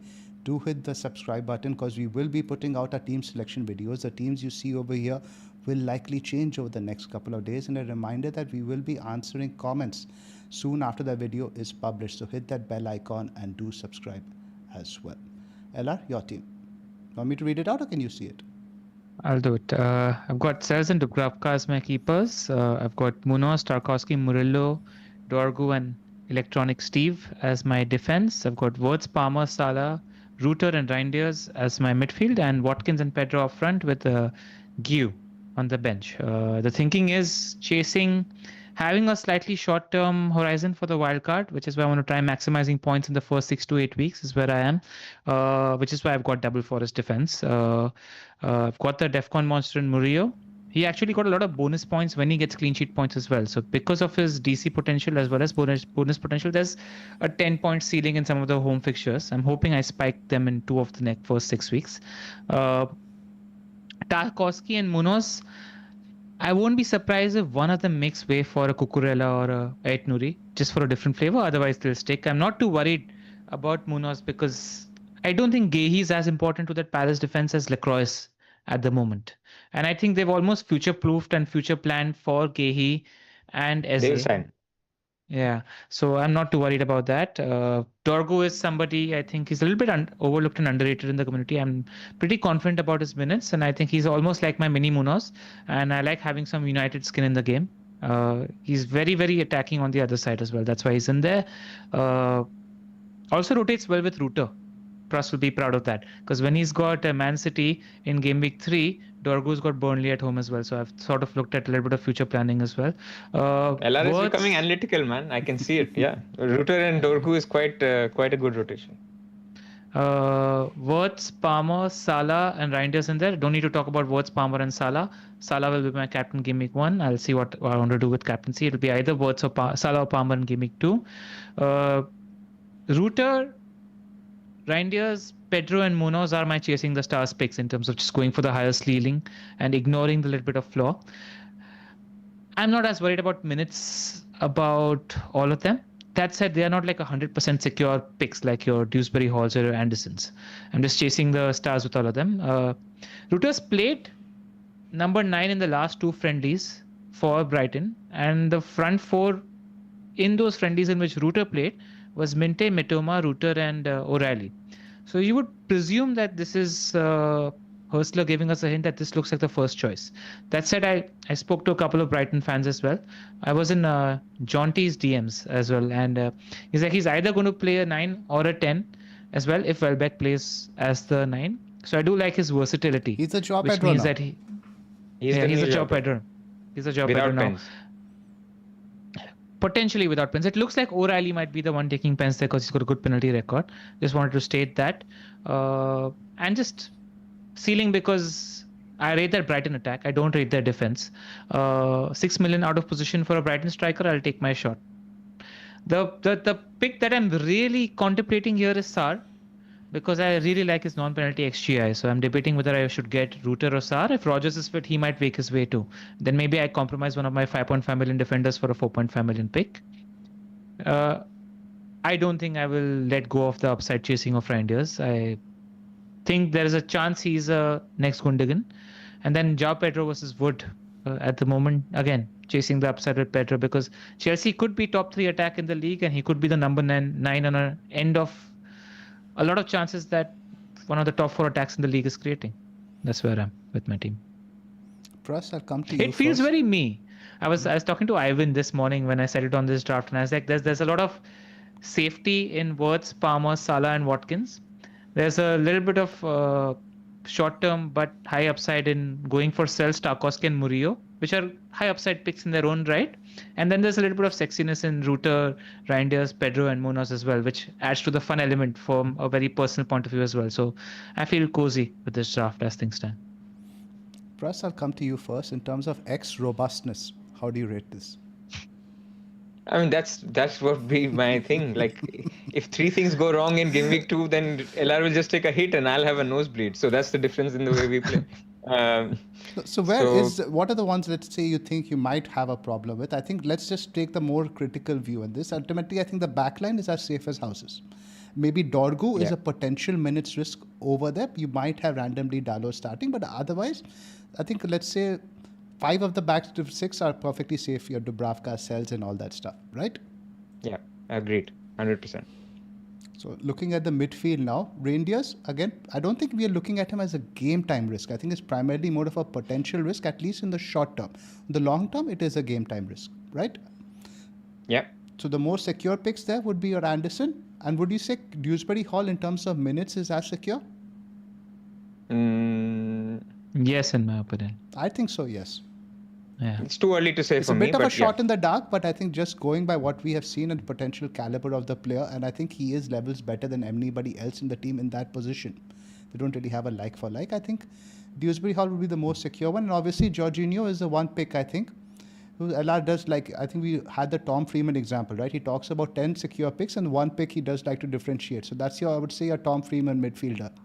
LR, I like that. Yeah.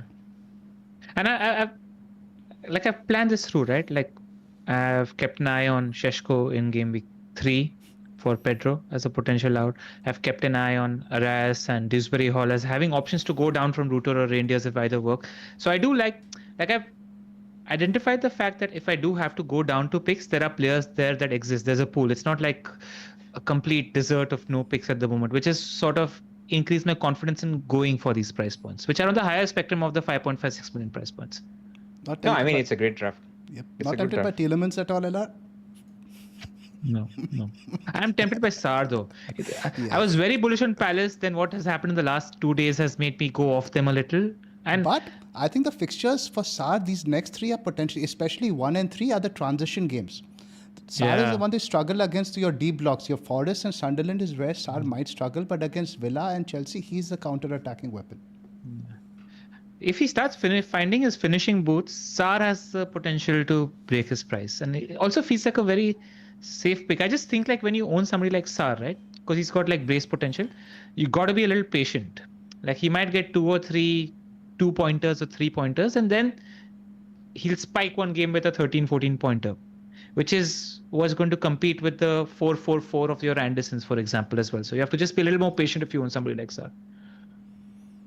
I like it, man. It's very good in terms of your defense. You've got your DEFCON monsters. You've got your attacking threat over there. I like it. It's a good balance. Yeah. Just feels like fun also. Like I like to watch the games, and teams I want to watch are in there. Anything to add, Pras? We'll move on to yours. No, looks good. This is your team. Can you see it or should I read it out? No, I can see it. So I've got Sanchez and Dubravka, and I think that's going to stick. In terms of Chelsea defense, I want to have a Chelsea defender, and he's the cheapest and most nailed. It's a relative scale. So that's where I'll be in defense. In terms of the defenders, this is almost like a solving item, where I try to see what I want in attack and then what can I get in defense, because there's so many good defenders for 4.5, 5, 5.5, 6. So let's talk about defenders last. Midfield, I think this is what I have tried to go with. Palmer, Salah, Bruno, and Wirtz. So in the last draft that I think I shared, or did I discuss, I didn't have Wirtz. I've added Wirtz, and that has obviously taken the money out of my defense a little bit. And that has also taken money out of Anderson as the 5th midfielder. So essentially now I have Wirtz and Dewsbury Hall in there. And in attack, I have Watkins, Strand Larsen, and Guiu. So with that, with the money left over, I've got Porro, who will become Muniz by game week 3. I've got Munoz. Munoz. I've got Williams, even though I much prefer Murillo. So if I had more money, I would go for Murillo or Milenkovic. Anderson, I'm happy with. Richards can be Dorgu as well. LR will need to convince me if Dorgu 100% starts that fixture in game week 3. But I'll if be in your not, Richards DMs also after this rotates. chat. Yeah. It used to be Dorgu, by the way, that position. And then Stevie. So idea would be, if I bench boost in game week 2, and what will it take for me to bench boost in game week 2? Dubravka needs to be fit, and Gyu needs to basically start 30-40 or play 30-40 minutes in game week 1. If he gets no minutes, then bench boost 2 is off. But if bench boost 2 looks likely, then I will do Poro to Muniz in game week 2 itself. So I'm not going into the season saying I won't make a transfer. I can make it even in game week 2. And then this team is very bench boostable in game week 2.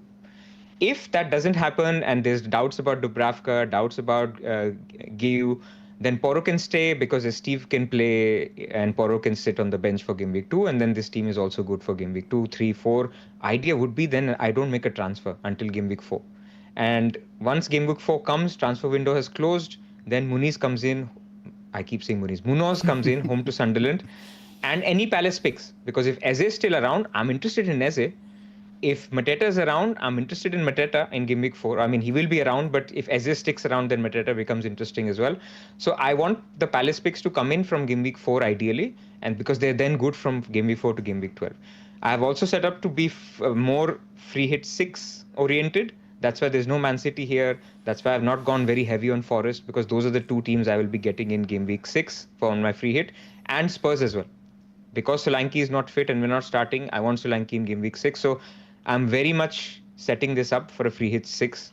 But that can also change. If I've not made a free transfer and Haaland looks better than Salah, then I can ditch the free hit 6 and just do Salah to Haaland and get that team that I need for game week 6 anyway. The lack of I have a Virgil van couple of- Dijk is disturbing, Pras. Why? I mean, if you give me $1.5 million, I'll change Anderson to Van Dijk right now. But the problem is, who am I sacrificing? How can I get that You 1 can million? go Watkins to Mateta. It's an option. So I'm not ruling it out. If Asensio joins in, if I feel Watkins won't be on pens for sure, and I mean, he's not for sure anyway, I think the money will come out of Watkins if I need to upgrade. And this is not obviously set. So, I mean, this is not mind games. I know you're playing mind games. But I I'm can, just having some fun, man. if you give me a $500,000 more, I do Nico Williams to Murillo. If you give me $1.5 million more, I do Richards up to Tarkowski. I do Nico Williams up to Murillo. If you give me $2 million more, I can get Van Dijk as well. But we are all working within a budget.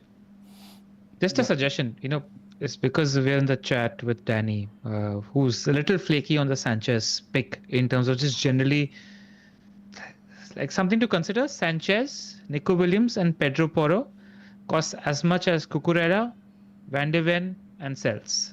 Just food for thought for you. No, because Van de Ven, I don't care. What will I do with Van de Ven after? Porro will become Munoz. So you want that future planned Munoz transfer, which is why 100%. I mean, free hit 6 works when I have Munoz because Munoz plays Liverpool in 6. So I have to have my Palace for home to Sunderland. So I get it, but that's where I'm saying I don't love Porro as much. I want Munoz. I can even start with Munoz, but away to Chelsea, maybe I'm not as bullish, and Porro is just so good game week 1. Yeah. Porro will become Munoz at some point, whether that's game week 2 or game week 4. I just think Cuckoo's, let's just say I feel like Cuckoo game week 1, 2, 3 is as good as Munoz, is as good as Porro game week 1 and then Munoz game week 2, 3.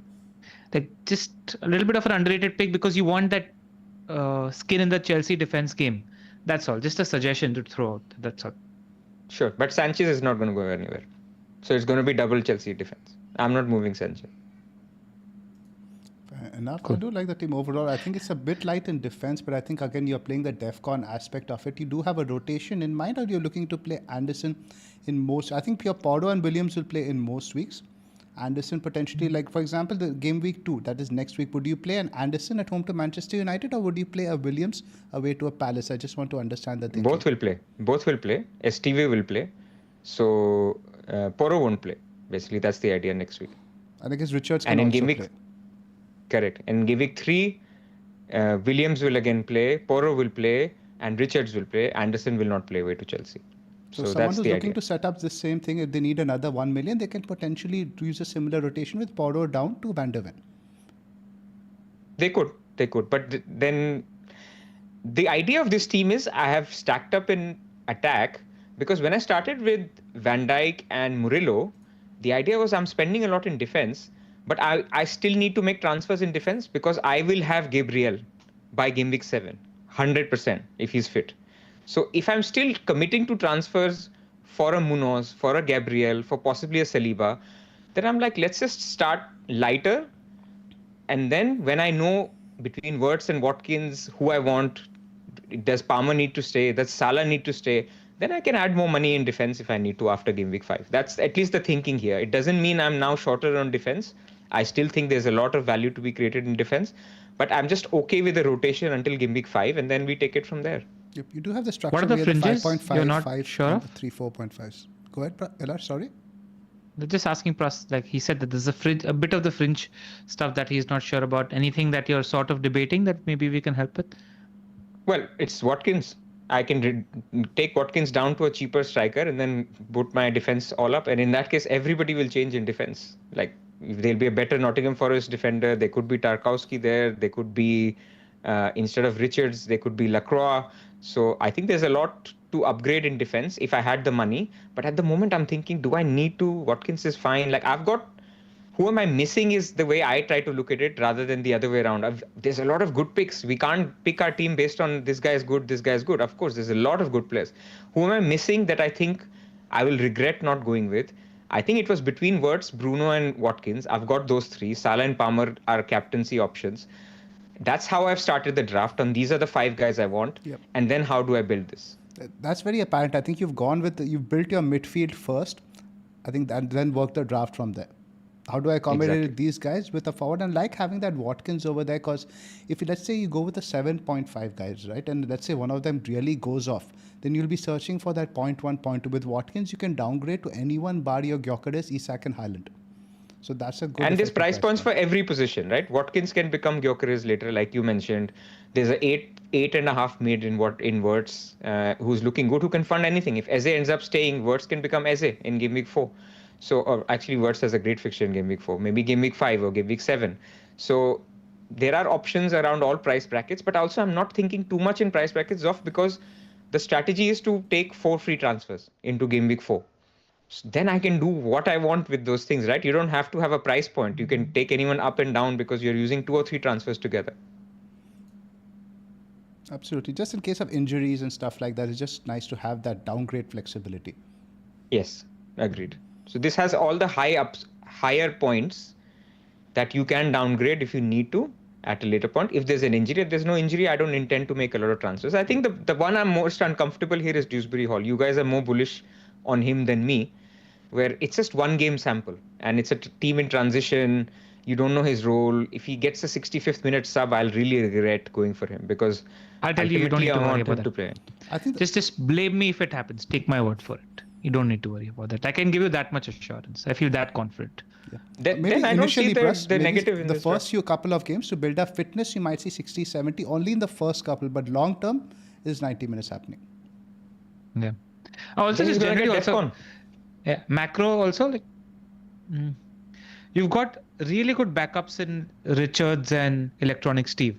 So don't worry about your 10th/11th player so much is just what I'd like to add as well. Because they are really solid backups, Richards and Steve. You can play them any game because of the DEFCON points purge as well. Yep. So when I think about it, I'm like, what am I really giving up here? I've got Forest Konsa, defense. Pras. There's no Konsa. How will you sleep at night? Konsa's dead this year.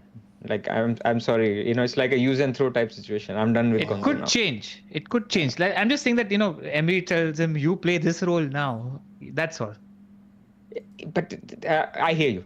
We have to be open-minded that new DEFCON monsters can emerge, which is why we have Let's to just be. have that discussion also, though, Pras. For example, Villa's fixtures, I think, should be mentioned. Villa's fixtures are so good. Now, again, you're weighing up, let's say, somebody like a Palace, and of course, there's a rotation over there.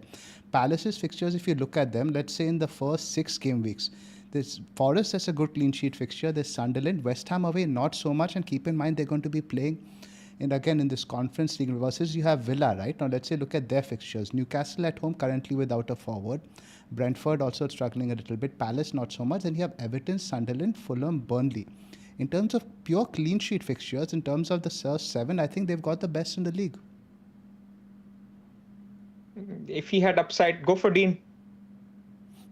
That's never happening. But I wouldn't put anyone going off Konsa versus, let's say, Of course, an I will Anderson not put anyone off. For that reason, right? Because I think the fixtures do balance out the DEFCON aspect. Now, you look at Fulham.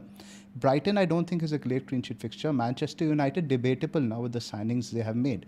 And then you have 4 and 5, Leeds and Brentford that are good. 6 and 7, 8 and 9. It gets quite horror after that.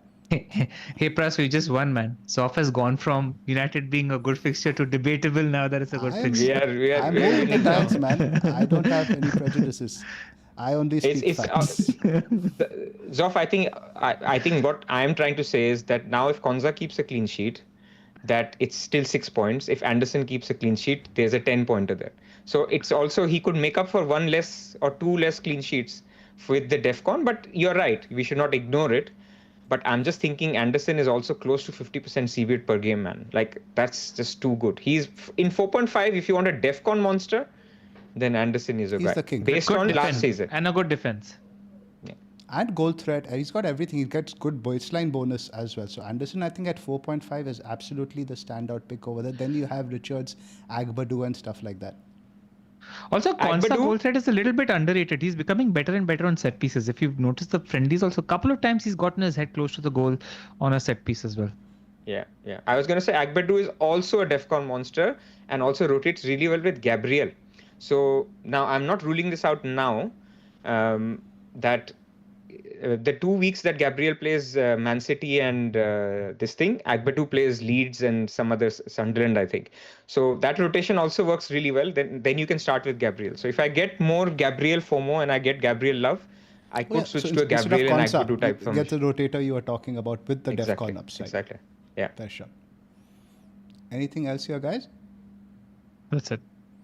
Right. So I've got 2 versions right now I want to discuss with you guys. And these are really hybrids of what you both have seen. Now, the first one is closer to what this is the more fun one. This is the one with Bruno first and a bit more flimsy defense. It's got Kelleher in goal, Neco Williams, Rodon and Diouf starting. Wirtz, Salah, Reindeers, Palmer, Bruno, Joao Pedro and Watkins. So similar to what you have, Pras, instead I've spent 1 million more to take Strand last to Joao Pedro and effectively drained 1 million from the defense, where you've got over there your Porro, I put Diouf. Otherwise, this is more or less a similar kind of rotation. Again, it's a bit more flimsy and I don't really like it as much. I'm relying on Diouf a lot. There's a lot of rotation happening there within the back.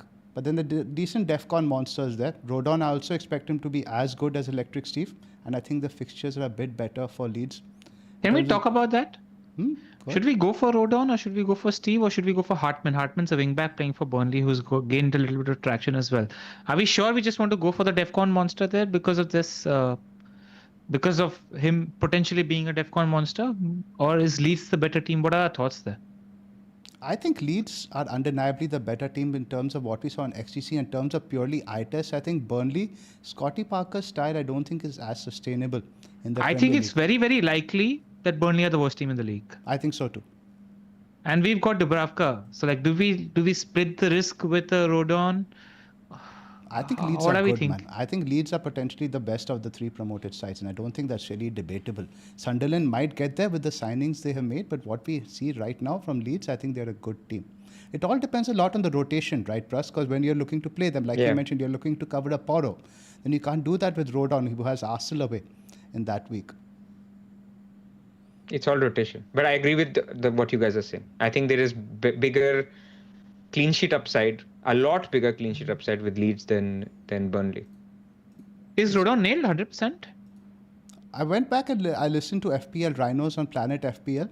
I think he was the one who was on there. I think he said there might be a chance that he goes with Ampadu, he goes with Bijol and Stroik, but he feels that there's absolutely very, very little chance of that. He thinks Rodon should be first choice. But Goodmanson is the guy to get, no? If you want to get, he took some corners as well. This fullback, but again, they might not get the DEFCON. The thing, he has been very attacking recently because Bogle's been injured.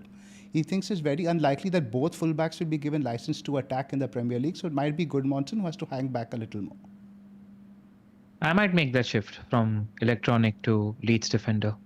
I think so. It's better because the fixtures you see are also for Burnley, right? Now, let's say if you do lead these guys at any point, Burnley's fixtures are a bit of a horror show, barring that Sunderland fixture and maybe Leeds in game week 8. And the thing is, right, these promoted teams, when they play against each other, what I've noticed is defense goes out the window.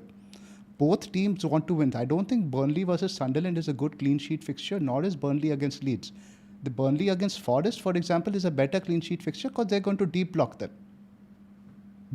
I do think that when this promoted team called Burnley plays, attack goes out of the window. Absolutely. Just wanted to shit on Spotty. I'm just going to be on Steve because of the possibility of bench boost too. So now if basically they come out and say Dubravka is out for the first 3 weeks or 2 weeks or until international break or whatever, something like that, then I might think about that switch, because in my case I'm having to start Anderson away to Brighton. Maybe I just start the Leeds guy home to Everton. Yeah. So it is something I've thought about, but it's that possibility. Like I'm telling you, man, getting bench boost to out of the way is maybe not the right word, but basically done, and then having the freedom of just dead ending your two striker slots into 4.5s will get you any player you want. Like you have a free life. So that's why I am focused on getting it out of the way if I can, and that's why Steve is there, because then bench boost 2 could potentially work and you just play snap. Yep. Yeah. So what works over here is I think Rodon and Anderson have a very good rotation. Neko and Richards have a good rotation. Diouf is be playing for most weeks for attacking threat. That's the general idea over here. It's not great, but I don't completely hate it, because I do think Anderson could be a mini Tarkowski. There's not as much between your Neko and Murillo, and I just love watching Diouf. Fair shot.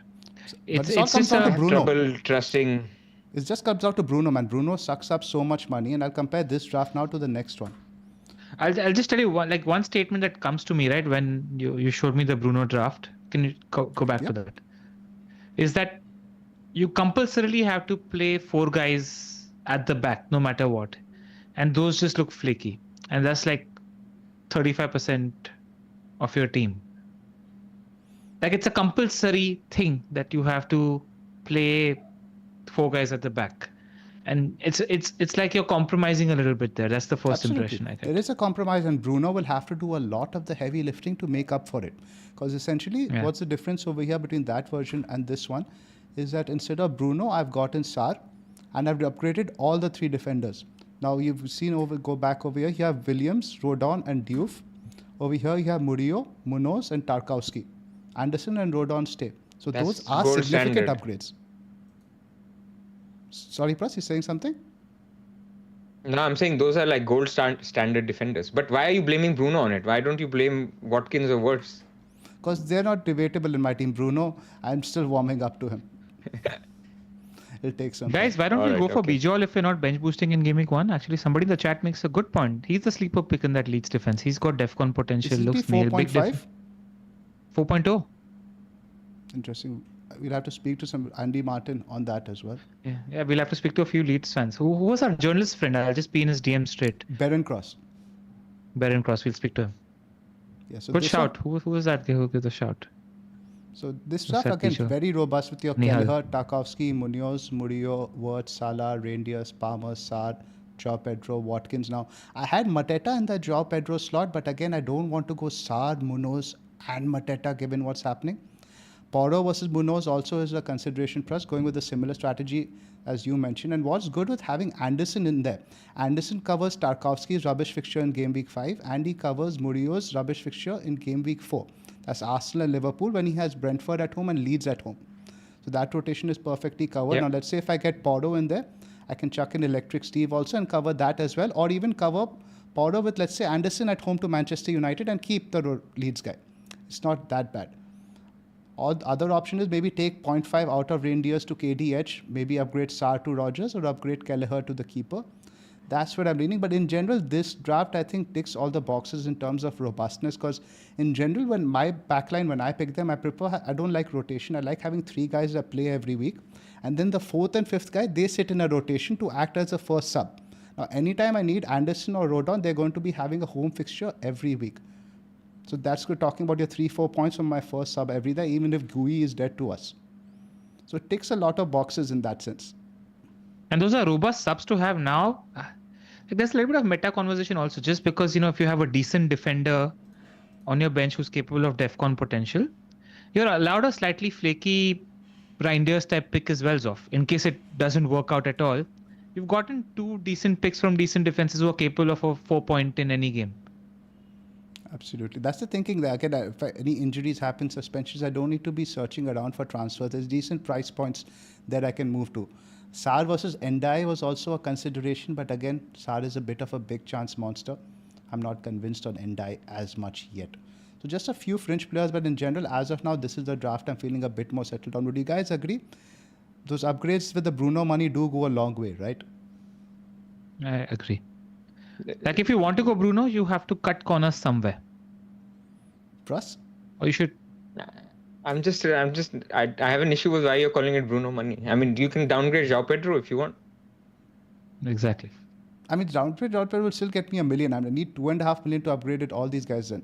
You don't have to upgrade all, na. Like there's a little bit of middle ground that you can find. Zoph. Yeah, something similar. Then it becomes almost like very similar to Pras's structure. Yeah. Yeah. Or instead of Sar, go Dewsbury Hall. Get 2 cheaper mids. Nah. That can get you many. That seems a bit dangerous to me. But again, actually, not in this version. We're talking about the Bruno version. This version looks good, nice and balanced. Exactly. Let's go back to the Bruno version. Again, over here now, let's say if I want to upgrade my defense, I think where do I take money out? Maybe I can take Reindeers down to KDH. That gives 0.5. Or maybe João Pedro down to Strand Larsen. So maybe 1 million is max I can raise over here, in which case I can take maybe let's say a Diouf up to a Porro, or maybe a Richards up to a Porro, something like that. Or Richards up to a Munoz. And that's enough. That's enough. If you have Williams and a 5.5 million defender with Richards and Anderson, it's good enough. That's basically my team then. Yeah. Exactly. That's what I'm saying. So it's quite similar to both of you guys, but I like having João Pedro there. And I think Watkins is going to be in my team for a long time. I like the idea of moving João Pedro to a Sesko or a Mateta later on. With Strand Larsen, I'm just not feeling it right now. That's what it is. But it's close. I think these are the fringe players right now. I think Wirtz, Salah and Reinders, I do like the upside over there. I want to give him a go. I can move down to KDH if it goes wrong. Watkins, I'm pretty set on. At least one Forest defender. I'm okay going with a 4.5 keeper, I think. Not worried about the wing-back news anymore, right? For Williams? Pardon? What news? Basically the transfers they're linked with? Yeah. I think he's be somebody I'll be looking to move on by around game week 5, 6, 7 anyway. Yeah, so we don't worry about it too much. That's what it is. Now, can I ask a question while you guys? Can you go to my draft? Of course. And we have to do super chats as well, guys, yeah? Yes, let's not forget. Please remind me. Just very quickly, if I had to find 0.5 million for a defender, where would you find the 0.5 from? Would you downgrade one of my other, like if I had to go Munoz up to Cucurella, for example, would you downgrade Murillo to Williams? Or would you find the money from elsewhere? I would move your keeper down. No, I feel very cozy with Cells as a keeper. I like having a 5.0 keeper there. I'm not feeling confident about Brentford's fixtures from a defensive point of view. You need 0.5 to do what? Munoz to a Cucurella, for example. Reindeers to KDH is an option. Reindeers to KDH or one of the 5.5 million defenders to a 5 million defender. That's about it. Murillo right? to Nekov probably feels like the least big downgrade, and you're getting Cells anyway, so you're still obviously going big on the Forest defense, so I don't mind that as well. It's true. Cool. All right, cool. That was just the only question I had. That's it, guys. Let's cover those super chats, and if you guys have any more, we can do them for a little bit now. Oh, quite a few already. I didn't realize that. We should welcome our 2 new members, Ongir Bhattacharya and Chintan Suchak. Hope to see you guys in the Discord very soon. Email us at the fplwire@gmail.com if you have any issues. And join the league. Join the Discord league. As a second reminder for anyone who's a member, Patreon, join our Discord league. The code is in our Discord channel. First super chat is from Shivam. He thanks us for the amazing content. We appreciate your support, Shivam. Now from Abhi, he's asking if bench boost 1 and wildcard 4, then he can start no Salah and no Haaland. Your thoughts, Pras? No Salah, no Haaland, bench boost 1. Yeah. And then wildcard 4. It's risky.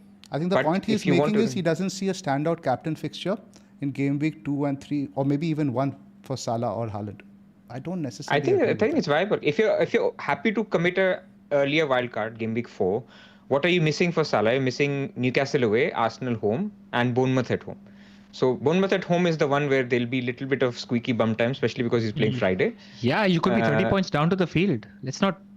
Or 30 points not- up. That's what risk is, no? Like, Yeah, I know, but it's very risky. Like, it's The genuinely odds of opening. being 30 points down are higher than the other way around, Pras. Let's Yeah, not mince words. exactly. yeah, but he'll have Saka game week 2 captain. Like, if he's not going Salah, I assume Saka will be there. He'll have Bruno game week 3 captain. All I'm saying is you're upping your risk a lot if you want to do that. Way too And much, A lot of don't people are do going it. without Salah, Haaland. Come on, General is doing it. A lot of people are But doing I it. think the best two captaincy options in game week 1 are Salah and Haaland. I mean, You're really maybe- opening up maybe yourself. he's going to, maybe, I agree with you, but maybe he's going for a Wirtz, or maybe he's going for a Gakpo or something like that. But they're not in the same category They're of not. captains. I don't want to encourage him to do something that I don't think is very good. And I'm a risk taker here, telling him you have to go for either Salah or Haaland as a captaincy option. You need 90 minutes penalties and a premium guy. Don't open it up. I'd agree with you. I think you have to have one of the two as captains. Agreed. From when we have a new member also, Multi-Live Evil. Welcome to the community. Nehal, he mentions that 6.5 to 7 million mids are tricky, barring Rogers, who is best. I think we've covered them all in our attacker spot, right? I think we're talking about your maybe Kudus. Let's give him a Sar- couple of names. 1 second. 6.5, right? I'll just give him a couple of options. 7 million to 6.5 million options. Endai, Kudus, Sar. Sleeper pick if you have 0.5 million more. Gordon on pens. He's the 7? 7.5. 7.5. Yeah. That's why I said if sleeper pick if you have 0.5 more, I think But Gordon's a good pick. Otherwise, even at 7 is quite limited, right? The price bracket. I think you're talking about the Bournemouth mids then. Yeah, Bournemouth mids. Let me sort by price. Yeah, that's it. Not many options. I mean, Kudus, let's not forget about him. A lot of people were talking about Kudus. Enzo, not too. Although Enzo has been playing in the pivot now, so less relevant. If you want to take a Net- fixtures-based punt, Endoy from Forest. Neto is 7 as well. Neto is an Neto is interesting not. one. No, yeah, with Gittins, Estev, I'm not confident about. Estevao, you mean? Yeah. Estevao, yeah, not I confident just think about Neto. if you wanted to go at 7, not going Rogers, I'm still optimistic on Neto. I think he's of a few ones who can say is still first choice. Next one from Shaunak. Any suggestions on this draft? Sanchez, Porro, Tarkovsky, Diouf, Palmer, Mo, Bruno, Wirtz, Reinders, Pedro, Strand. Basically, he's very similar to our Bruno drafts. Plus, he's just gone instead of Watkins down, he's gone to a Pedro to raise the money. It's a good draft. Yeah, it's possible. I'm thinking about that. I mean, not Pedro, but I'm thinking about like Watkins down to somebody to improve defense even more. It's on my mind, Wood. so I like it. Yeah. Like I have 2 seasons ago, I was the OG Wood owner. And then last season he went against me, so I don't like him anymore. So Last season you distributed your vote to everybody else. Exactly, everybody. It was he was actually Harry's pick last year. So we'll see. I have it in mind. Downgrading Watkins to afford a better defense. So I like it. We sent Harry the T-shirt, by the way. You have, okay, good. Yeah. Subhajit had mentioned thoughts on playing bench boost in game week 1 or later. It's a bit of a broad topic. We've covered it, and I think if you can play it in 1 or 2, it's fine. If not, leave it for later. But it's a good topic. Like, so LR, you're like early wildcard, but other than that, nothing is planned. Correct? Nothing is planned. Same. At the moment. It's just because of Guiu's too much of an enabler to give up on, and there's expensive picks that have come into the picture, and the 5.5 million picks have gotten flakier as time has passed. Fair enough. He also asked his Xhaka on pens for Sunderland. We simply don't know. I think it could be Diarra from Sunderland who could be on pens. Mandam is the last one, and Diarra's got a decent penalty taking record as well, so it could be him. I'm not confident Xhaka is on pens. From Emre Kappa, and this question specifically addressed to Pras. If the season was only from game week 1 to 8, who would he choose, Watkins or Bruno? I know the answer. Great No, question because for Pras. it includes two captains, right? It includes game week 3 and game week 7. Potential captains. I'm not saying I'm going to be captaining him. But what if Palmer looks a little off? Then game week 3, I want Bruno. So I'm going to say Bruno. That's my main concern with not owning Bruno. Game week 3 could be massive. Now from Money, he's also asking us to rate his team. He's got his goalkeeper Verbruggen, def is Diouf, De Kuyper, Toyson. Oh my god. Mid is Hall, Reinders, Wirtz, Palmer, Salah. Who's Hall? Dewsbury Hall, okay. Forwards Haaland and Wood. Bench Dubravka, Ronaldo, Guiu, Steve. Very, very light in defense, strong midfield. So basically got Palmer, Salah, Haaland and Wirtz. That's quite concentrated. It is, isn't it? I think you need to look at routes for points, man, from everywhere. Just don't focus on the attackers. I think maybe one of those guys needs to go. I like that you've got Salah, Haaland. Maybe get rid of Wirtz there. If you And the intend to do tendency that. is, a lot of people playing the game who are relatively new, and I don't want to guess that they are relatively new or not, but there's a tendency to say, how can I go without this player? But you forget that your last 5 players, 6, 7, 8, 9, 10, 11, if you're making huge sacrifices compared to somebody who doesn't have Haaland could still do very well, but it's better not to go with him. I think that's the thinking that you need to introduce as well. It's about all 11 players. It's about rotation. Think about captaincy. If you're going to have Haaland, Salah, Palmer, who are you actually captaining? What are you gaining by having all of them? Absolutely. No, this is from the earlier in the chat. I think we did cover it. Subhajit is asking thoughts on Mateta versus Pedro. Mateta more for long term, Pedro more for short term? Yes, Mateta is the safer pick. Pedro is the riskier pick. Agree, Pras? I'm seeing, as this pod has been going on, that Gehi is pretty much done and Eze is looking more likely. I'm actually getting more bearish on Palace the longer we're going. That Absolutely. we should just... So I'm going to say, actually, Mateta, not really. If you want to start with, just go João Pedro and book a transfer. I think that would be better. What do you think of 4.5 million Gehi as just to throw it in there if he becomes a starter sort of strategy? That's what I asked you guys. Yeah, but it's just, we don't know. It's like Konate won't play any minute. And he's really good. Like Konate is not rubbish. He's really good. So. And you get Gehi anytime. Like, Did you see the picture I posted on the Discord with Van Dijk looking at the camera when Gehi and Slaughter shaking hands? Yeah, that's great. It reminded me of the Hera Feri meme, right? Hera Feri meme, but scheme sabko bata de. Yeah. But Van Dijk has a tendency to do this. Didn't he do this with Isak? Like they were whispering a lot, and at least maybe that was just conjecture. But apparently he was doing this to Isak when they played against each other as well. Maybe in the Carabao Cup final, I forget. My favorite moment player-wise is still Firmino's face after Salah and this one Mane were having a fight when he looked at the camera. And then last season was Palmer also. I think there's somebody having a fight and Palmer was just out of it and he was just sitting. He's like, I remember. He didn't care. Yeah. Next one from Alexander. Endai versus Sar, if you had to pick one. And now I'm reconsidering Sar after this discussion. I might crawl back to Endai again. Endai is good, man. Like people have just gotten bored with him because I think this is boredom. I think you're right. But what do you make of the Grealish threat, Pras? I think Grealish and Endai will work very well together because Grealish can play in central areas. He's not going to be playing for Pep. Endai can come in the center as well. I think they'll interchange really well. A bit like how in the Community Shield Gakpo and Wirtz played. Now, obviously, of not the same level, but I think that will be that connection. It will be one of the guys central and one of the guys on the left, and they interchange. There's also some news he's being farmed out to Inter. He's been offered out. I don't know how far that's true. That was one news source, one tweet, 2-3 weeks ago. I don't think that is happening. So you like Endai more? I like Endai more as a boring pick for 12 weeks. Yeah, and I think Enda is a good pick, but I think you should also look into my Baruta.